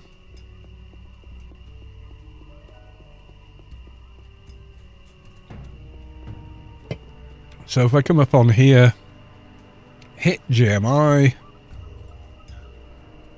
search, I'm going to go redeemed general. I'm going to pull up a lot of crap. Advanced, sell orders, redeem faction 10,000. So the economy is broken, so it now costs 3 million for one of them, but 5 of them and you're at max faction. Redeemed, unredeemed, whatever. Yeah? You want to see how fucked the economy is? Let's look at Grace. General. Yeah, so the current buy order for a Grace, if you have one, is 5,509,200,000,000 for one Grace. That's the highest buy order. So the economy's utterly fucked on the live server. It's fucked, mate. There's only... I don't like to swear, but the only word for that is it's fucked. That's on... Yeah, this is live. This is the live game I'm on now. There he is. Kalos 2. Right, ready? Born. There you go. It is Saturday, December the 21st. In 2001. Let's check. Played 378 days, 15 hours, 54 minutes and 11 seconds. And I never just left my characters logged in. That's how much I played this character. So, yeah, that economy, balked. Easy fix wipe. Yeah, and that just... You do that, you end the game. It's pretty much, you know. I know that looks a little prettier, but believe me, it's massively unstable. Much as I've posted dozens of videos about how to make it work and yada yada yada, it's still really quite functionally an unstable client engine.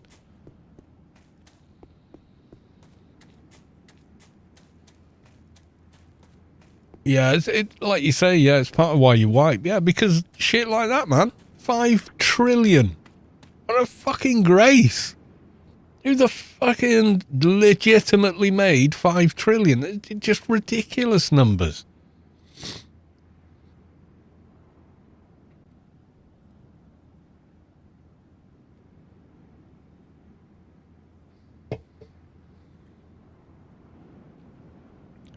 If you had 5 trillion playing cards stacked on top of each other, you would reach the fucking moon.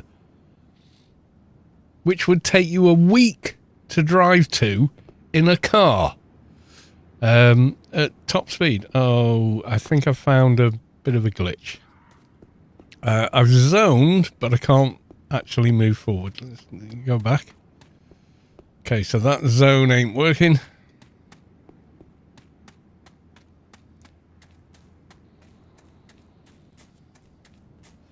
Box of nanocrystals, the characters ran it. They're just looking for any excuse to... This is what I think PRK has inherited, the dregs of how people play Anarchy Online.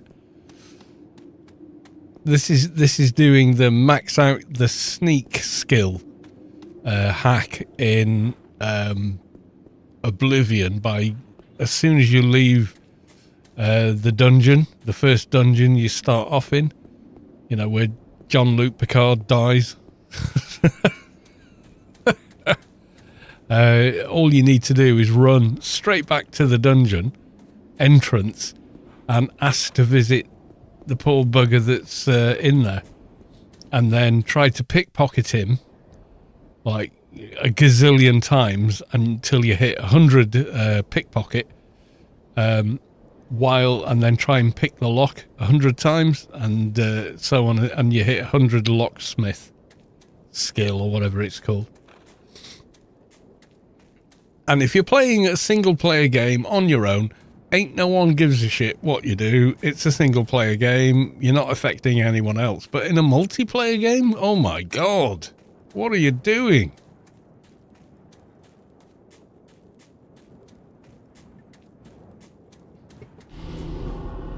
Something's debuffing me. I'm running away from it. Definitely a lot of personalities around us. Yeah. Well, like yesterday taught us anything, it was like, holy fucking what? I don't even know how to respond to this.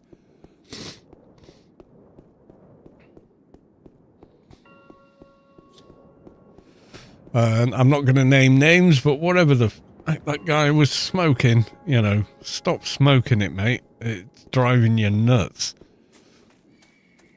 We had this whole thing that, seriously now, had this whole thing that somehow the devs were stealing his equipment. Fucking what? You mean the devs that can spawn each and every item in the game instantaneously to their inventory decided to take your items that they can create, you know, gratis without any effort other than a keystroke?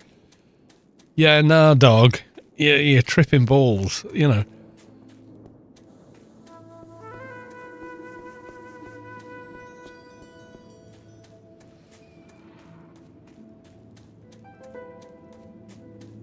Cash creep when you can buy a 220 full. Yeah, some people do that. Some people build characters, do the work, inverted commas, whereby, you know, they're like, yeah, we've done the work, as in we've leveled them up, got them XP, probably in boxes and whatnot, so not a lot of work. And then they put them on Fleabay and sell them. So people are like, yeah, I'm just going to drop in on a 220 with max gear and everything else. It's nuts. I needed the Jala key for testing, so I stole it. Yeah, because as a GM in the game, it's like you obviously can't go anywhere you wish. Anywhere in the game. Yeah, because I read that and I was like, what? Main character syndrome, dude. We're all NPCs here. What the? Look at you smoking, you know. Yeah, Nikki Dial made thousands of dollars a month doing what you're describing, Muddy Zen. Back in the early 2000s, they did, because they told me about it. They were in Storm. They told me how much money they were making doing it. It was nuts. It was nuts. It was like they did treat it as a job. It was bonkers.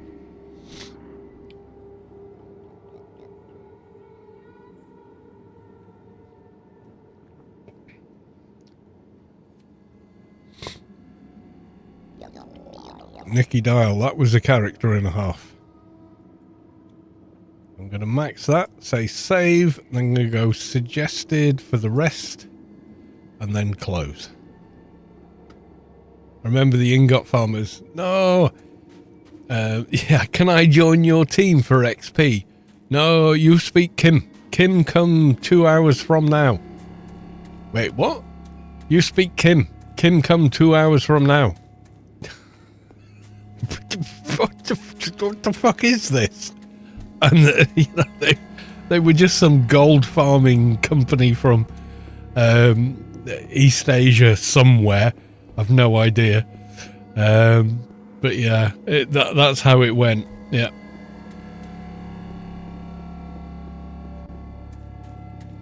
There's the name of that keeper who was in Eli at the same spots for years. Oh, God knows. There was a guy called Reign of Pain, as in the reign of a monarch, Reign.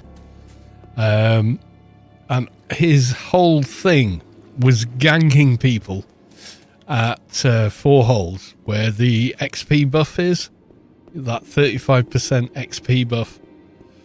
Dude, all he did was camp that and try and kill them, but he was doing it on a fixer. He was on an Atrox fixer, a really well made one, I have to say. But he started ganking people I knew, and they told me about it, so I turned up there on my Opifex 220 fixer with alphas and a bunch of other good gear on them, and handed his ass to him. Fixer on fixer fight. He tried rooting me and silly shit. Dude, I'm a fixer. You ain't gonna root me. Yeah, That was comical. And then I killed him. And he never showed up again. That was really weird.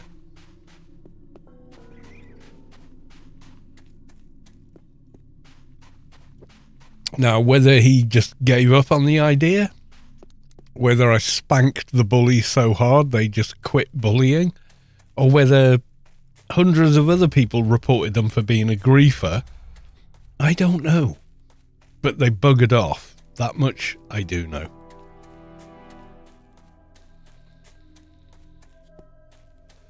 And I still have the screenshot of their corpse and a pulled up combat log of me fucking hitting them harder than they could hit me. It was pretty close, I've got to be honest. But yeah, I still handed his ass to him.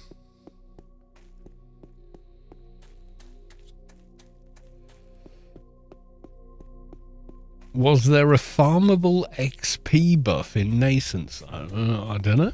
Was there? It doesn't ring a bell.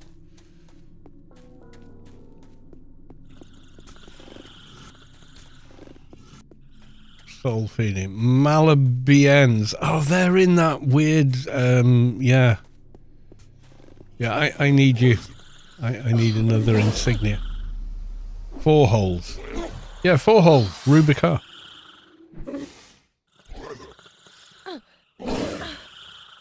There used to be on live, I think there still is, an NPC that walks around, big Atrox looking dude, walks around, and every so many minutes, like I think it's about 10 minutes, he has a AoE effect which gives you a 35% XP buff. No, 4 holes is Rubi-ka.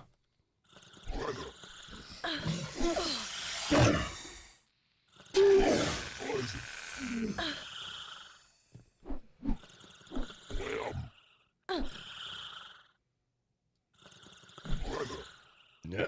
No insignia on you. Excuse me.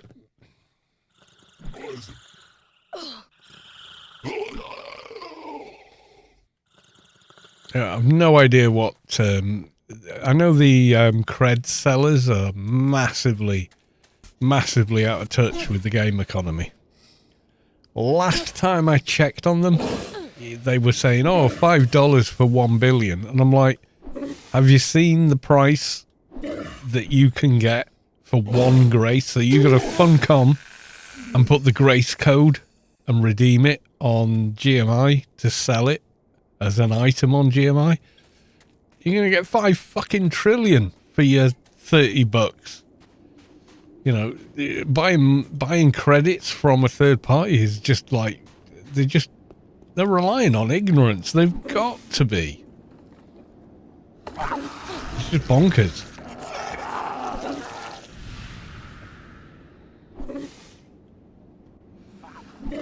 Yeah, last time I bought some faction on GMI, it was like 20-30k to buy one of the faction items.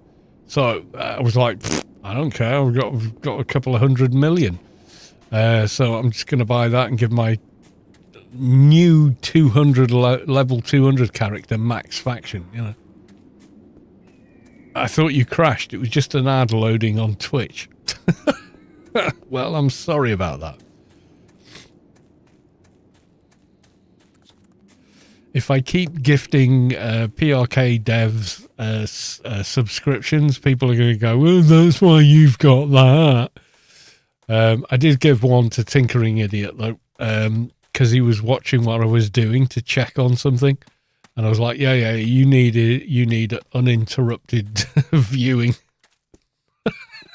This is game development. I'm not gifting things for my own benefit. But at the time he was like, well, yeah, show me what happens when you do this. And I was like, yeah, okay. Oh, fuck, ad. I went, oh, fuck that. All right, there you go. You're a sub. You don't get ads. So he could figure out what the fuck was going on. Right. Okay, so soul feeding Malabians are in the middle of Doohickey, which I don't know what time. Oh god, it's 10 o'clock already. Am I going to stay awake for that long? Oh, you know what? Fuck it. Get a beer. Carry on.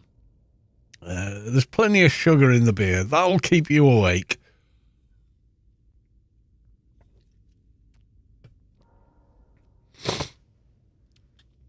I'm still watching. This is valuable player perspective. Shipped some major performance updates last night. It's very smooth at the minute. When I streamed on Monday, I think it was Monday or Sunday, player combat animation didn't run. You were hitting the mob, everything was working, but your character kind of stood there until they did a special and they went, oop, special. And then, you know, so the regular attacks were just not animating for whatever reason.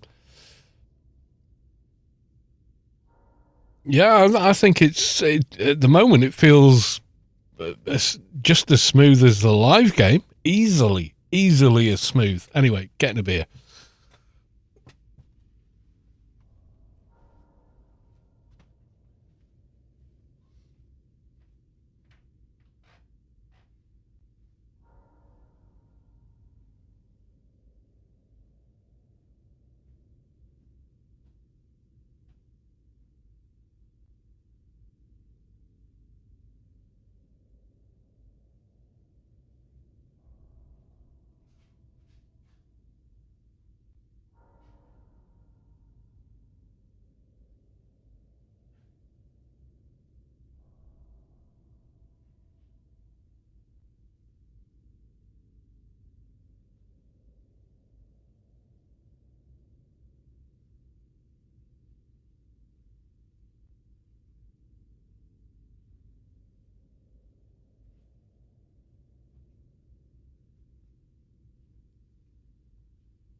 Tink will optimize PRK for ESP32. If I knew what that meant, a Nokia 20, that would be the 3100 Nokia in 2002. I know, I was there. I didn't have one, but I was always amazed by how well made they were. Right, so, oh god, right, let's pull open the map. No, it's running incredibly smoothly at the minute. No issues.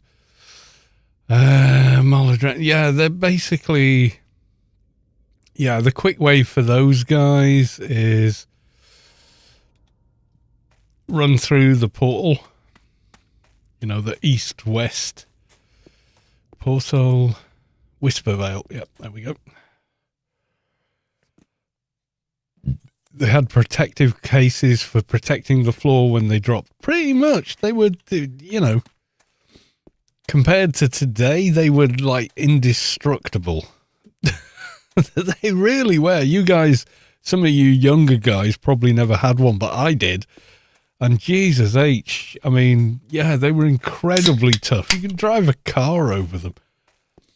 And they'd probably still be working right after. They didn't have a touch screen, they didn't have a camera, but as a phone, they were unbeatable.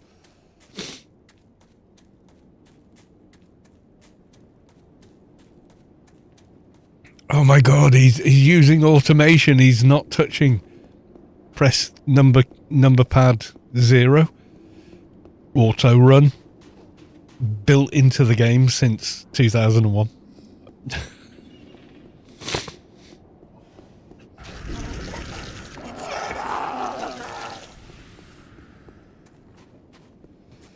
Got to come back here for the end of the soul feeding quest. W shift then release also. Is it? Okay. Shift W. W shift. W shift. Doesn't seem to work for me. If I press W and click off the game, that works. But it always did. But number pad 0 was the other fix. Yeah, Shift W doesn't activate for me.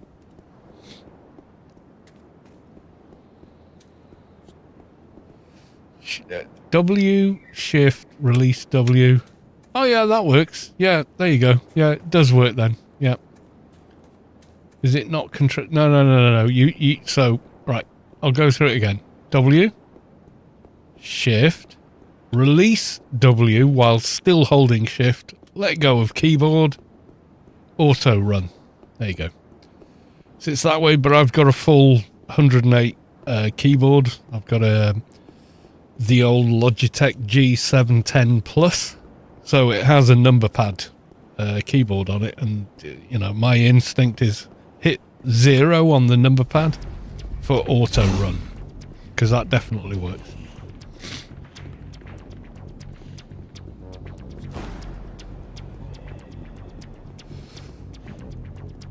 Right, let's use the teleporter.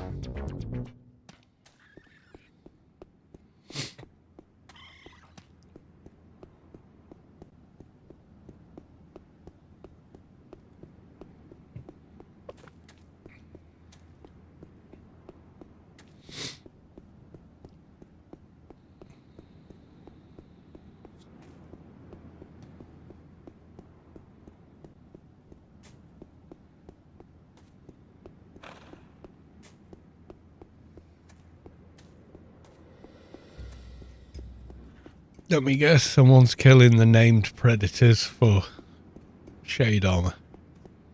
Sorry, I mean predator armor. It's totally not just shades that need it. Control works too. Okay, let's try it. Control. Let go of W. Yep, it does. Yep, either works. That's good.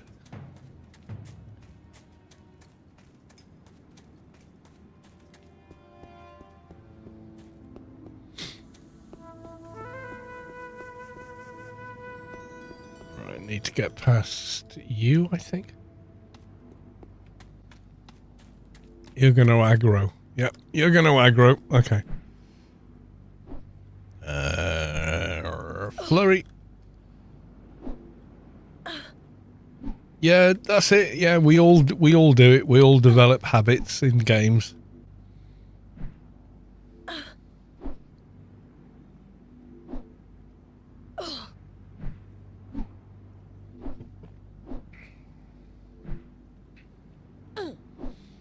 Does Alt F4 release F4 work?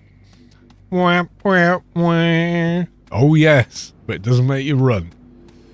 But it does stop the game running. Are we there again? Are we going to tell people there's a new quest? Go up to a city guard at level 1, target them and press Q for quest. Yeah, see how that goes.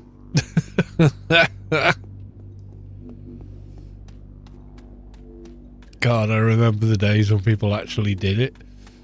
Oh, that was funny. Marladren. There you go. Marla Ben. Bien? Bien. Whatever.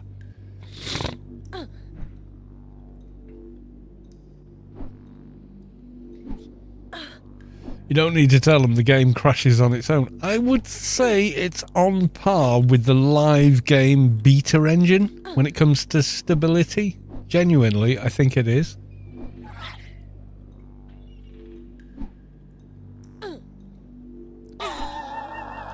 The client never crashed, it wouldn't be AO. Truth. Malabien. Come to me. So I can slap you.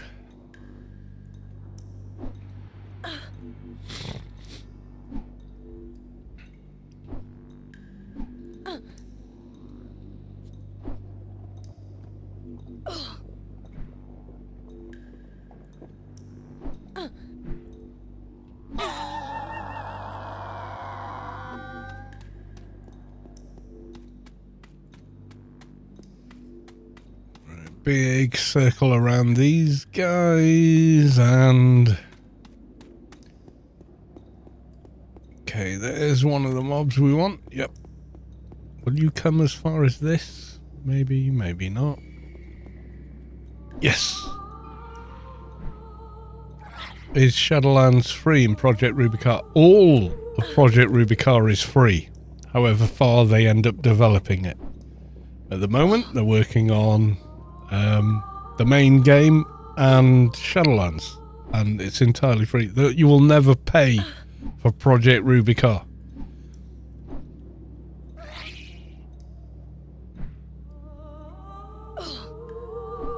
It's a volunteer run preservation server, essentially. It's not a production game, so there's never any need to cover the costs of production. They'll never ask you for money. They will never charge you any money.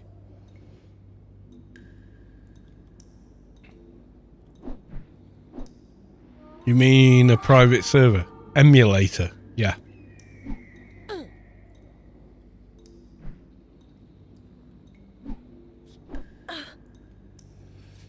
So you can play on the live servers on a Froob account, but you can't access Shadowlands on a free account.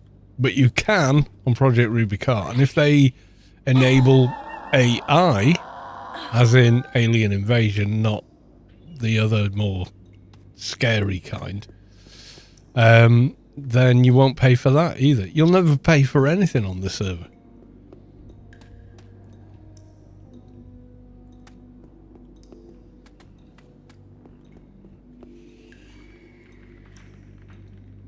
Marla, you come on your own? Yes, you will. No charge, no donations. We don't want your money. Spend time finding bugs and reporting them. Yeah, it's an open alpha, essentially.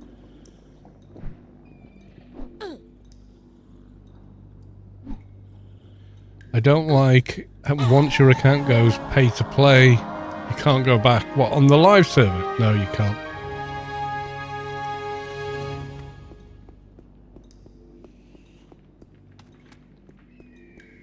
Yeah, that is pretty much how they do it. But PRK is entirely different. It may look like a production game, but it isn't. You know, so I'm playing it because I'm a 20-year plus veteran of Anarchy Online. And I'm used to this happening whenever. So never mind. That's about the 8th one tonight, but it hasn't been disruptive to gameplay really, other than, oh god, give us an undo for the thing, because I invariably input the wrong copy and paste. But really, holy crap! Right, okay. No bad plus. You have failed me. You let me copy a single letter on one line instead of the line. There we go.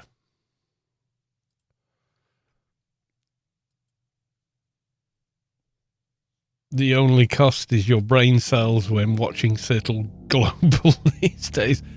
I did, I said this to you guys, and I didn't say it as a boast, but I said if I stream this, I'm going to be bringing in people that, you know, that maybe aren't the best people to the game, because anyone can watch Twitch, and if they say, how do I play this game, I'm going to share the link to the video about how to get started in the game, how to download it, how to install it, how to play it ish, and you know, it's like, what was the movie called? I'm dragging mines. Yeah, so I'm gonna unfortunately drag some shit along with me. I can't avoid it. I just can't, because it's a public thing. is Twitch, as you well know, and YouTube and wherever else anything I make ends up.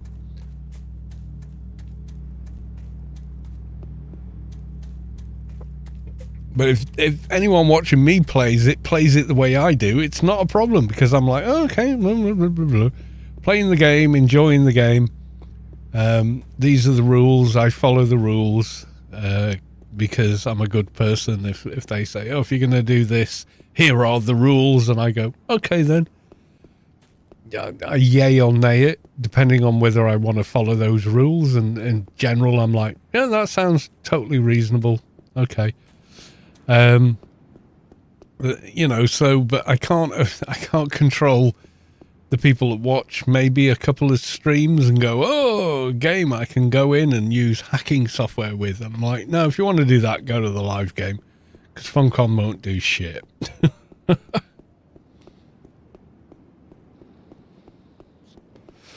98% of the people playing PLK are lovely. Yes, they are. I seem to have gone a bit out of where I wanted to go. No, I don't want to go here. I got a bit turned around in the cave area. Yeah, for the most part, the people you meet in Anarchy Online, generally, the majority are decent people with a genuine interest in the game and being kind to other people, and, you know, they're just good people to know generally. But you will always, you know, find the odd turd on your shoe when you broadcast what you're doing to them, you know, and occasionally that happens.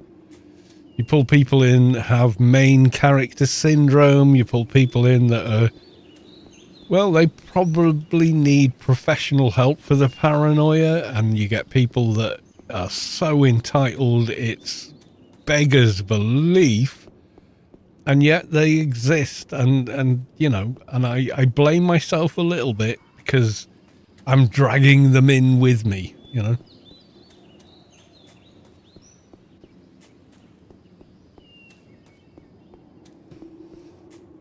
Yeah, what was it? That love letter to Star Trek. What was the movie called? I love that movie. I've rewatched it God knows how many times, and I still choke at certain points in the movie.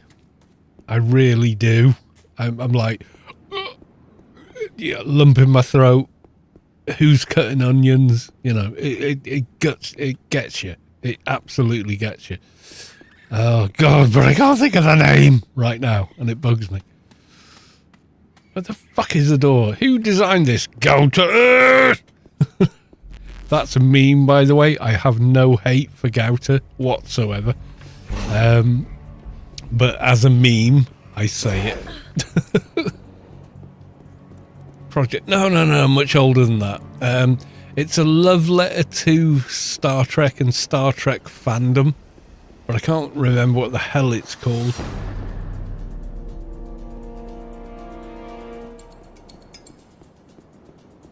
Has, we are the Thermians. We based our entire society on your historical records. Galaxy Quest, thank you. Yeah, I absolutely love that movie. Always have, always will. Alan Rickman. By the power of Grathor, blah, blah, blah. Yeah, that scene where he goes full Shakespearean trained actor for that one thing is just, it will gut you. If you care about anything, you know, care about that. Because you watch it and you're like, oh my God, that guy just ripped my guts out. You know, just, oh, so good. You know, rip my guts out, but in a good way. There you go. That's a weird statement. I didn't expect to make. Right, soul feeding. Oh, I still need another one of them Marla Brens. Oh my God, I did it again. I thought I'd got all of them. I didn't. I need to go back and kill one more. Oh my God. was a great movie, is a great movie, still is a great movie, because, you know, there's a certain amount of, oh, it needs modern production thing and blah, blah, blah. And then sometimes it's the writing and the actor's performance that makes the movie. And honestly, Galaxy Quest, it's the writing and the actor's performance that makes the movie. For me, absolutely is.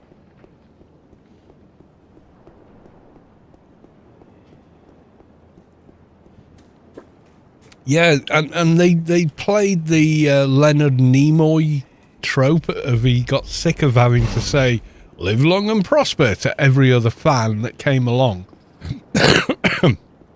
And excuse me, I totally get that. But then, in the course of the movie, he meets someone that is absolutely the biggest fan ever of the character, but because they believe the character he's playing is real rather than a character in a TV show. But when something happens to that character, Rickman digs deep. He really digs deep and just pulls out all the stops and delivers the line like, you better fucking believe I mean it, you know. Oh, it's so good. So good. And he delivers him the line directly to his face. Because he knows if it's the last thing he hears as the guy's, like, spoilers, I know, sorry, is dying, he's like, I know that if I say this to him, you know, even in death, it gives him hope. And it's a poignant scene, you know. This is Boromir. My cap. Oh, where the fuck am I going the wrong way?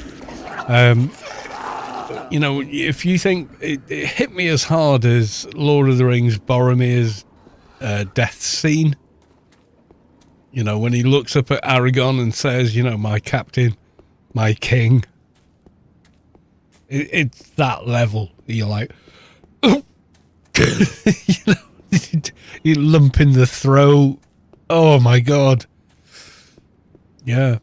It hits as hard as that. You're like, oh, my life's not the same anymore. You know, honest to God, it's just so good. For a movie that seems entirely frivolous and like it's taking the piss, halfway through you realise that's not what it's doing at all. It's a love letter to Star Trek. It really is.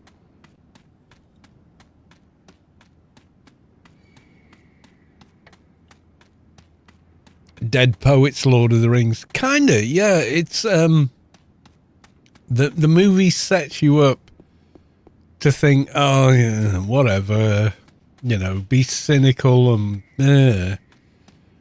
but then turns the tables on you, so you're going through the same journey that the cast of the movie. So the guys that are like, oh yeah, we I'm William Shatner, I'm a complete cynic kind of thing. You love our show, pay me if you want me to say something or do anything. And completely turns it around on you when you're not expecting it. And you just end up like, wow.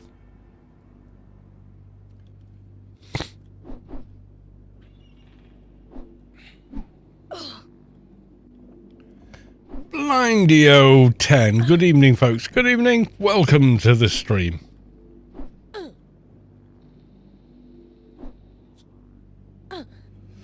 We're talking about movie references that I'm bringing up and then having to explain to people. It's my own fault. I did it to myself. Yeah, but yeah, Galaxy Quest is a genius movie. It really is, in my mind. Okay, I'm getting hit by a thing. Okay, it's killed a thing. we're talking movie references. Yeah, Galaxy Quest is just one of the best movies ever made. It really is. If you're a Star Trek fan, absolutely watch it.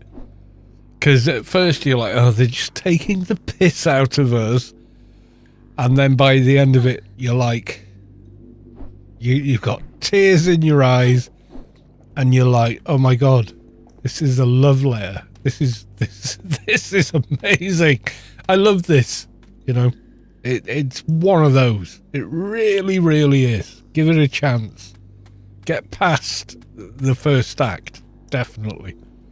The first act is setting it up, and the rest is pure love letter. It really is. It's amazing.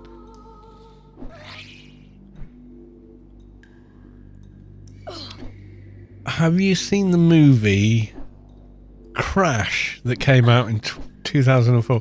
I don't think I have.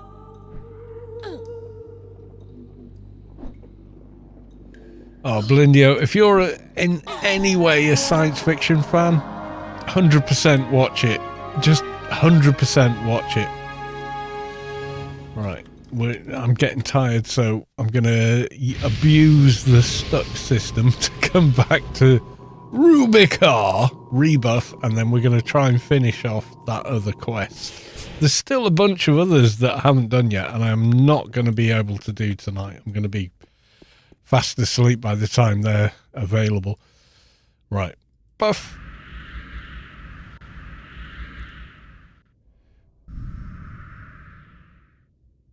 You're not missing much. It was such Oscar bait about racism. It's pretentious and preachy.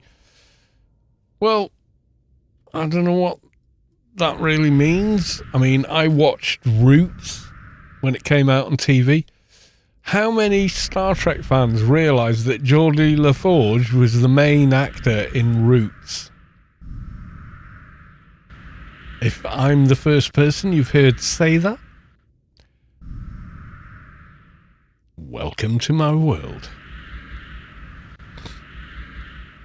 I didn't realise. I was 3 seasons into the Next Generation before I went, wait a minute.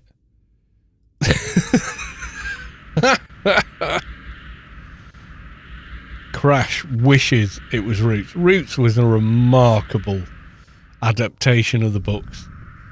But yeah. And by preachy and pretentious, I mean it's one of those movies where people watch it to pat themselves on the back.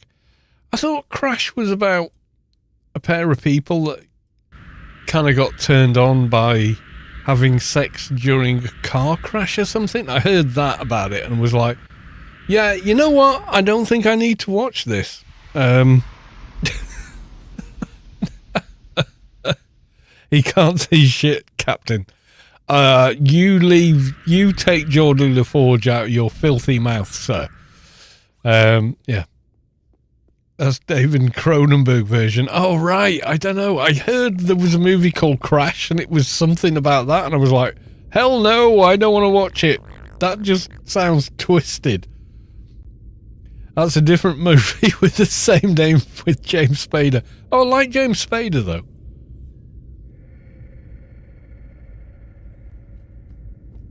He's so good in so many other things. I would probably watch it just based on he was in it, you know. He's that, you know. Oh, Jack Nicholson's in it. Oh, I'll watch it. You know, Florence Pugh is in it. Oh, well, watch it then. You know, it's one of those. You know, if you like the actor, you watch their movies.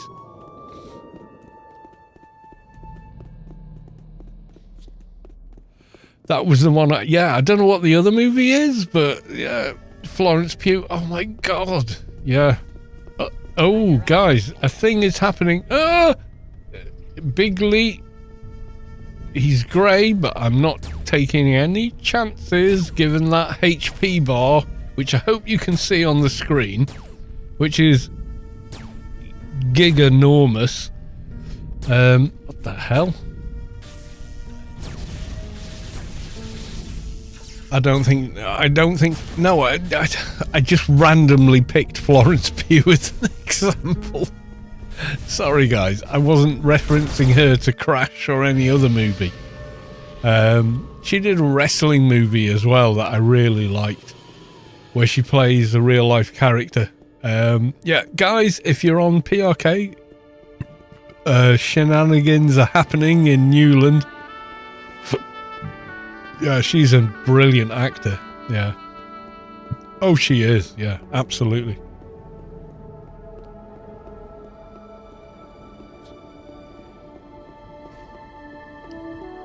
The devs are bored tonight. You can assume their state of mind if you wish, but I wouldn't try it. Do I still have the... I think I've still got the Elysium Pass, so I can go up to the... I can go up to the monument building, whatever the hell it is.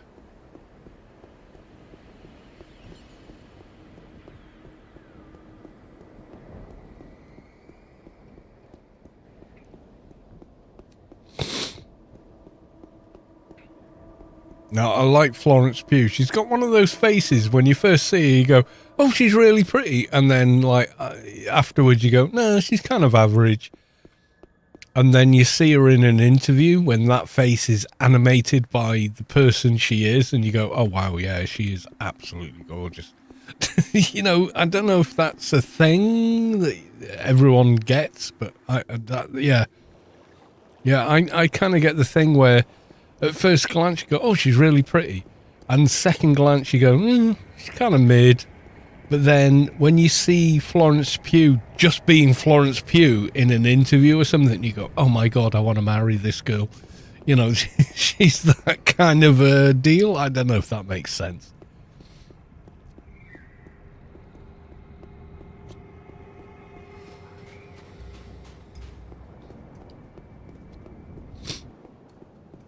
That was my kind of discovery of it. And then I saw her in quite an old UK movie about wrestling, where she plays a particular WWE, whatever the fuck league, I don't know, character that has a unique move or something in wrestling that hasn't been done before, is actually a really good athlete, good at wrestling, and becomes a bit of a superstar in that realm, you know. And it's quite a funny movie anyway, but yeah. Right, 3 Houthians. Right, let's kill Houthians. She was in Oppenheimer. Oh, she's been in loads now. But the reason is she's a brilliant actor. She can do any role, you know.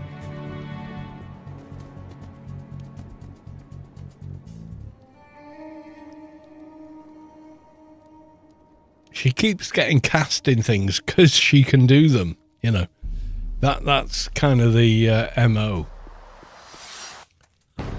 Right, so these guys aren't jumping off like they do on live and chase you across the zone. Can we? Yes, we can get up. Yeah, there we go. Right. Houthian. Need 4 of these guys.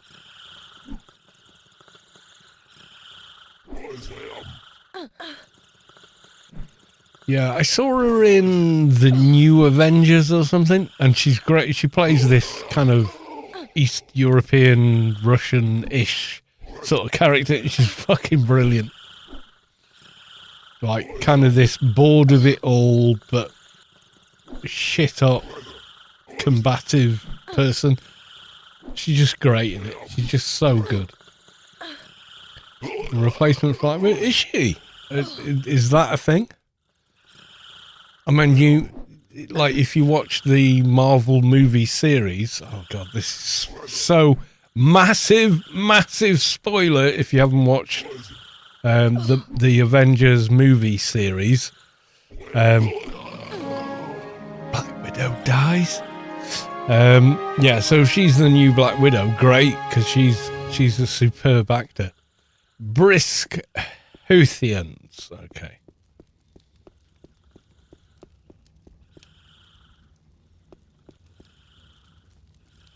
She's good at everything. She does romantic stuff. She does, the old school, oh, Mr. Dowry, but but I am but, you know, a slave girl, not a slave girl, but, you know, I'm but a servant and yada, yada, yada, you know, theatre and big blouses. No, I'm just going to kill fucking everything at this point.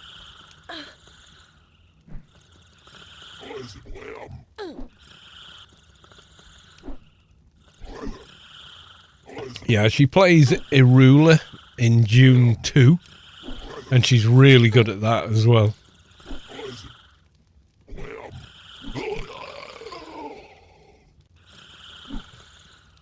Yeah, Scarlett Johansson is just like dynamite on screen. She just is. And if she's getting out of that market and passing the torch, then Florence Pugh is like a hell of a good replacement.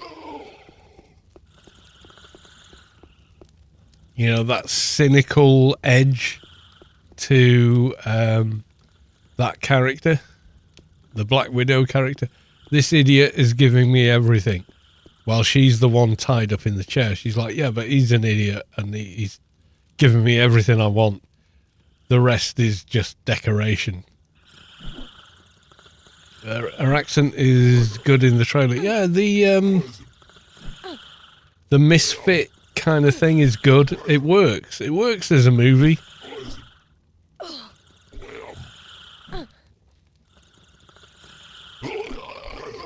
Don't the name up tier armor? Well, tier armor is different parts of different things. There's a whole guide on AOU which I've long forgotten. I'd have to go back to it to do it, if I'm honest.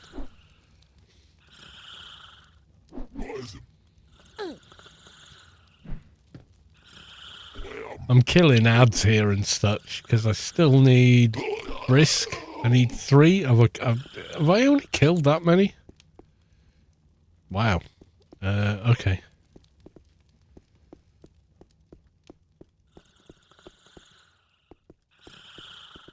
No sign up here. Oh, there's one there. Brisk. Let's go.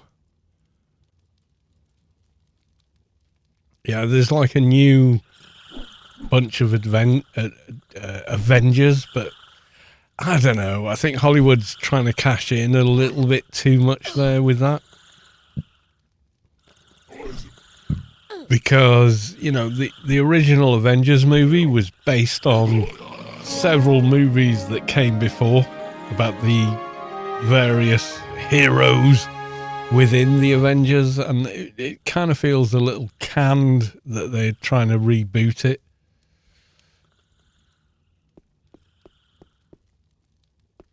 It's like it's lightning in a bottle, guys. It's lightning in a bottle.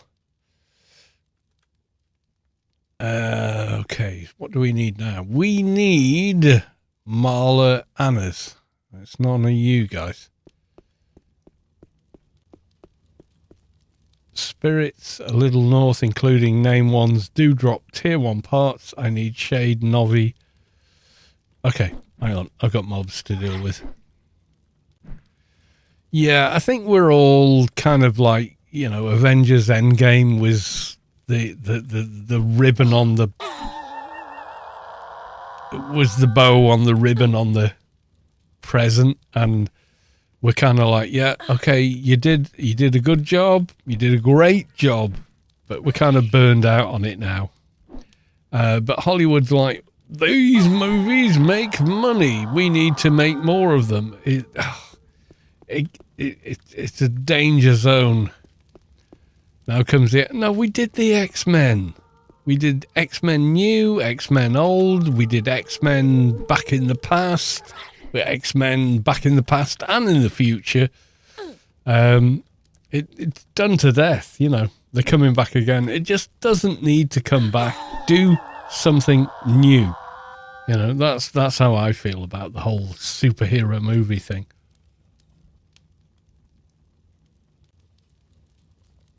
You did that already. Stop trying to milk what you did before. It's like so obvious and just not entertaining. Yeah, Hollywood has never seen a dead horse they didn't want to flog. I think is what you were going for there. But yeah, I totally get the sentiment. But yeah, you're completely right.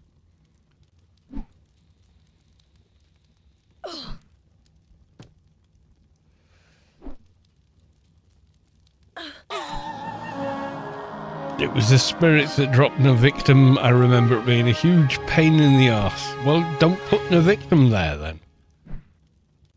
The horse is a skeleton. Yeah, they do. Hollywood they try to remake Indiana Jones, for Christ's sake, like 40 years too late. I mean, that movie lives and dies on Harrison Ford and Spielberg. Marla Dren. I need to kill one of these.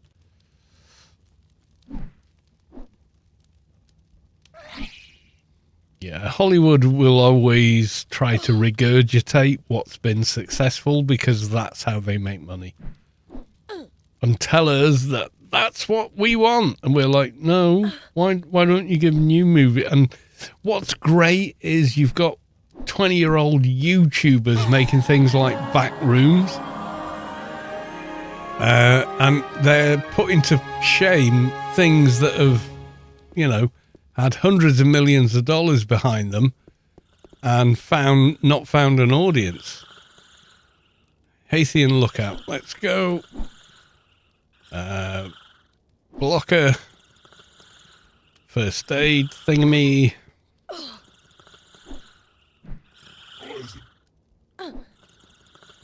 Flurry of blows. Let's go both shoulders. And hope we get through it.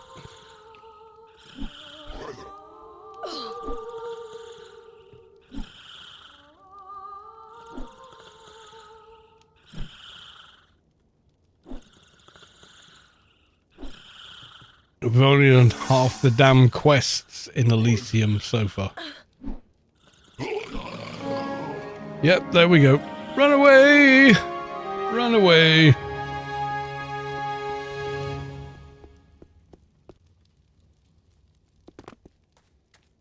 Time is a flat circle. Yeah, it's all like Arrival.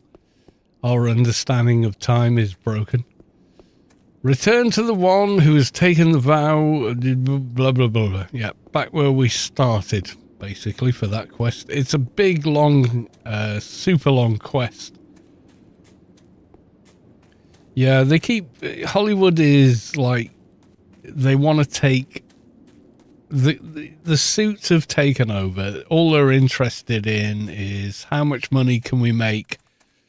They look at franchises in the same way McDonald's looks at outlets, So they don't care about story, character. They don't give a shit. They're like, oh, well, if we make another one of these, it should make a similar amount of money. And we're like, no, because we're bored shitless of that now. I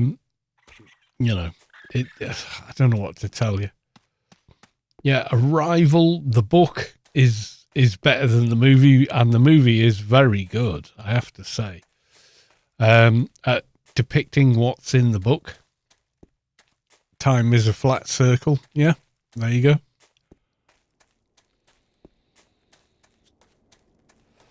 I can run there or try and speed it up slightly with a bit of insignia action.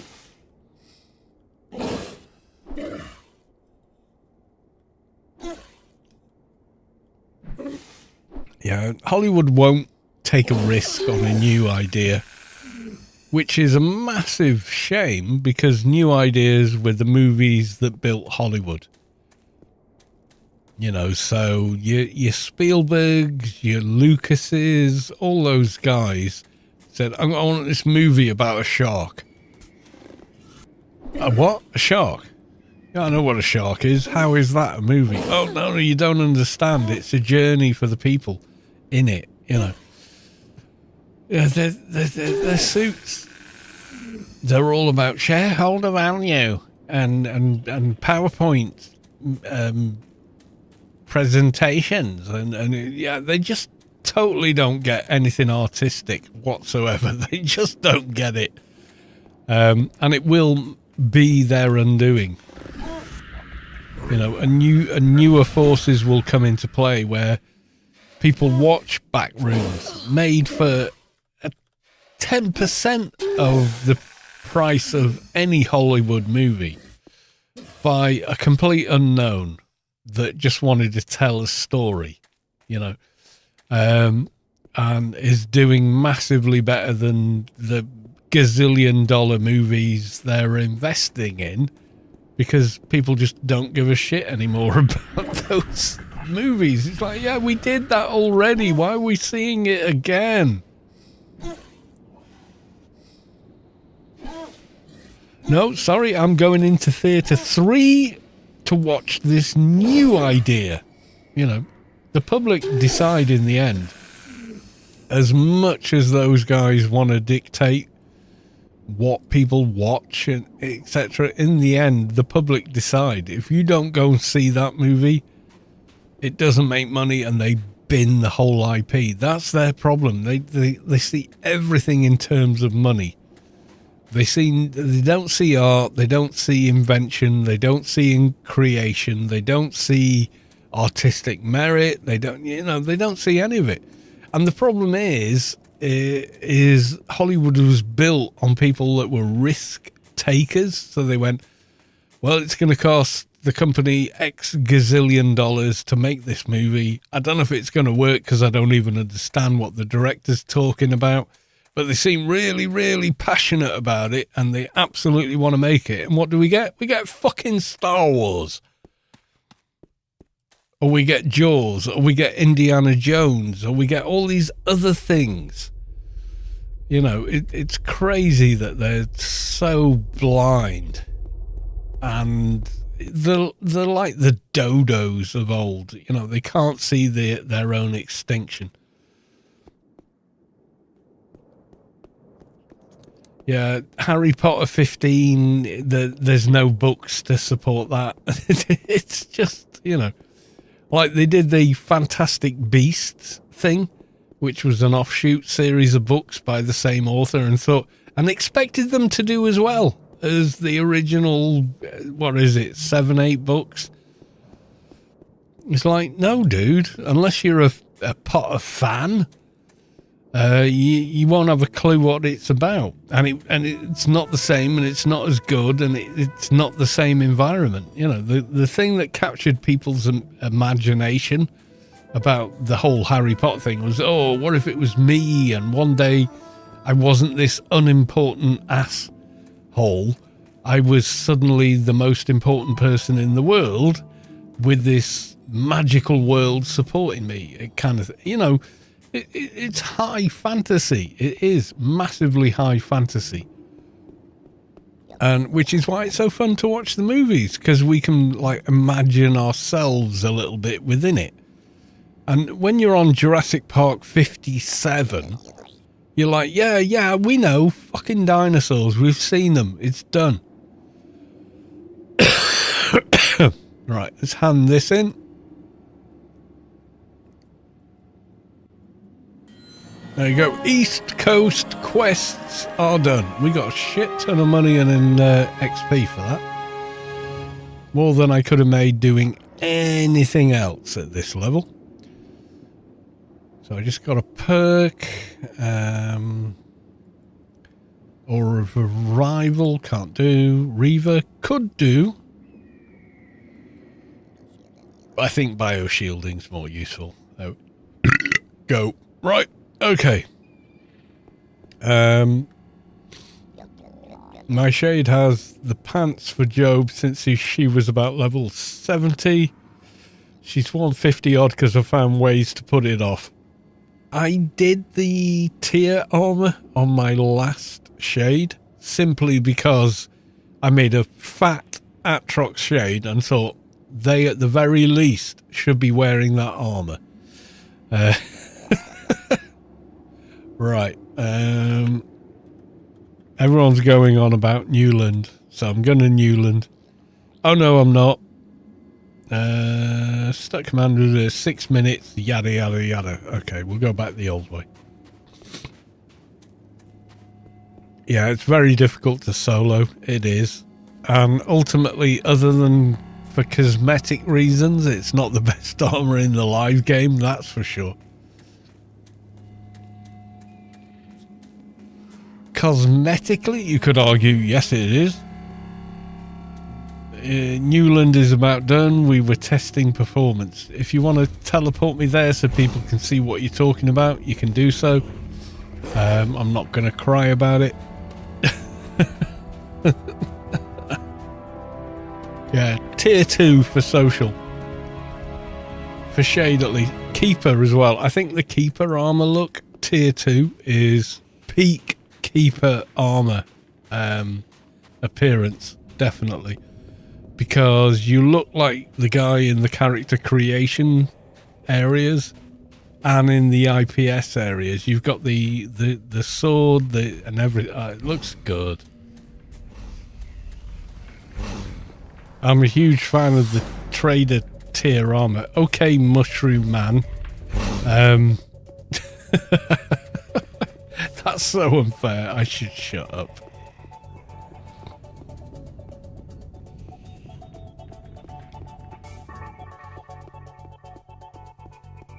Yeah, so Newland stability and whatnot testing is almost done.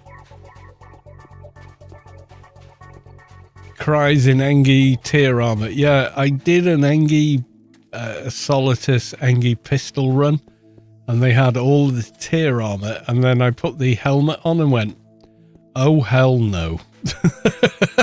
I look like Mr. fucking Magoo. I am not walking around with that on my character's head. It's not happening. MA tier armor has entered the chat.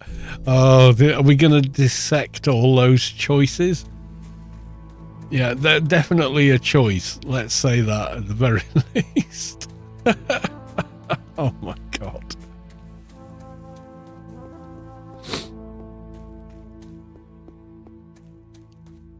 Tier and Keeper armor looks pretty good. Tier armor for Keeper and Shade, I like. The rest, well, it's a choice.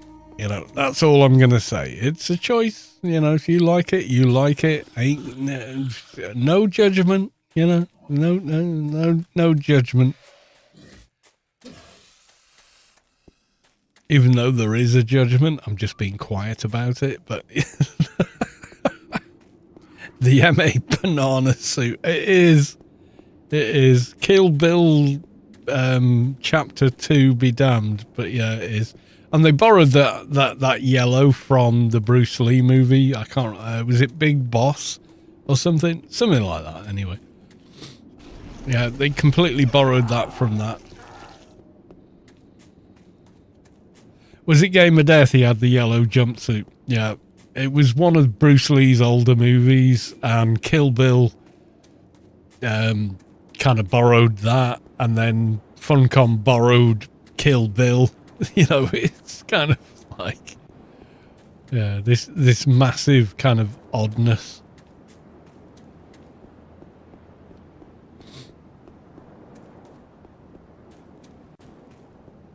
The yellow isn't the problem. The problem with the MA set is the back of the pants. Someone had an accident. I have no comment about that. It's a homage to a homage. It kind of is. The whole yellow jumpsuit. Originally it was Bruce Lee. Then Tarantino went, that's so cool. And didn't steal it, but reinvented it. And then Funcom went, Kill Bill is so cool. Not acknowledging, and then went, oh yeah, but it's also Bruce Lee, the, you know, probably the most famous martial artist in the world. Anyone into martial arts knows that name, you know, kind of deal.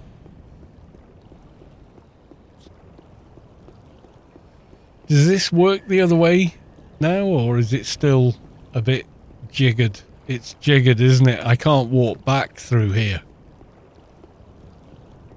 No. Yeah, portals, is the portal not working going back to Job still? It's not, is it? It's not working. Oh, damn. Damn! Anyway, I'm going to leave it there. Is anyone else streaming Anarchy Online? Well, let's take a look.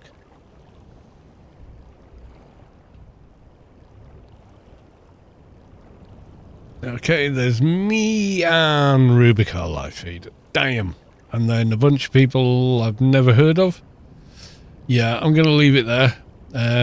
If there was anyone else that was actually speaking to their audience, I would raid them if they're playing Anarchy, but they're not. And there's no one I even watch on Twitch streaming anything at all. So, yeah, I'll be back tomorrow. We'll finish off the west side and south side Elysium quests, which should get us to about level late 80s, early 90s. And then I'm going to start on Foreman's and pre-farm my way through for my shade to get some scalpels. But that's all for the next one. So until then, I love you all. I miss you all. I'll see you in the next one. Until then, bye for now.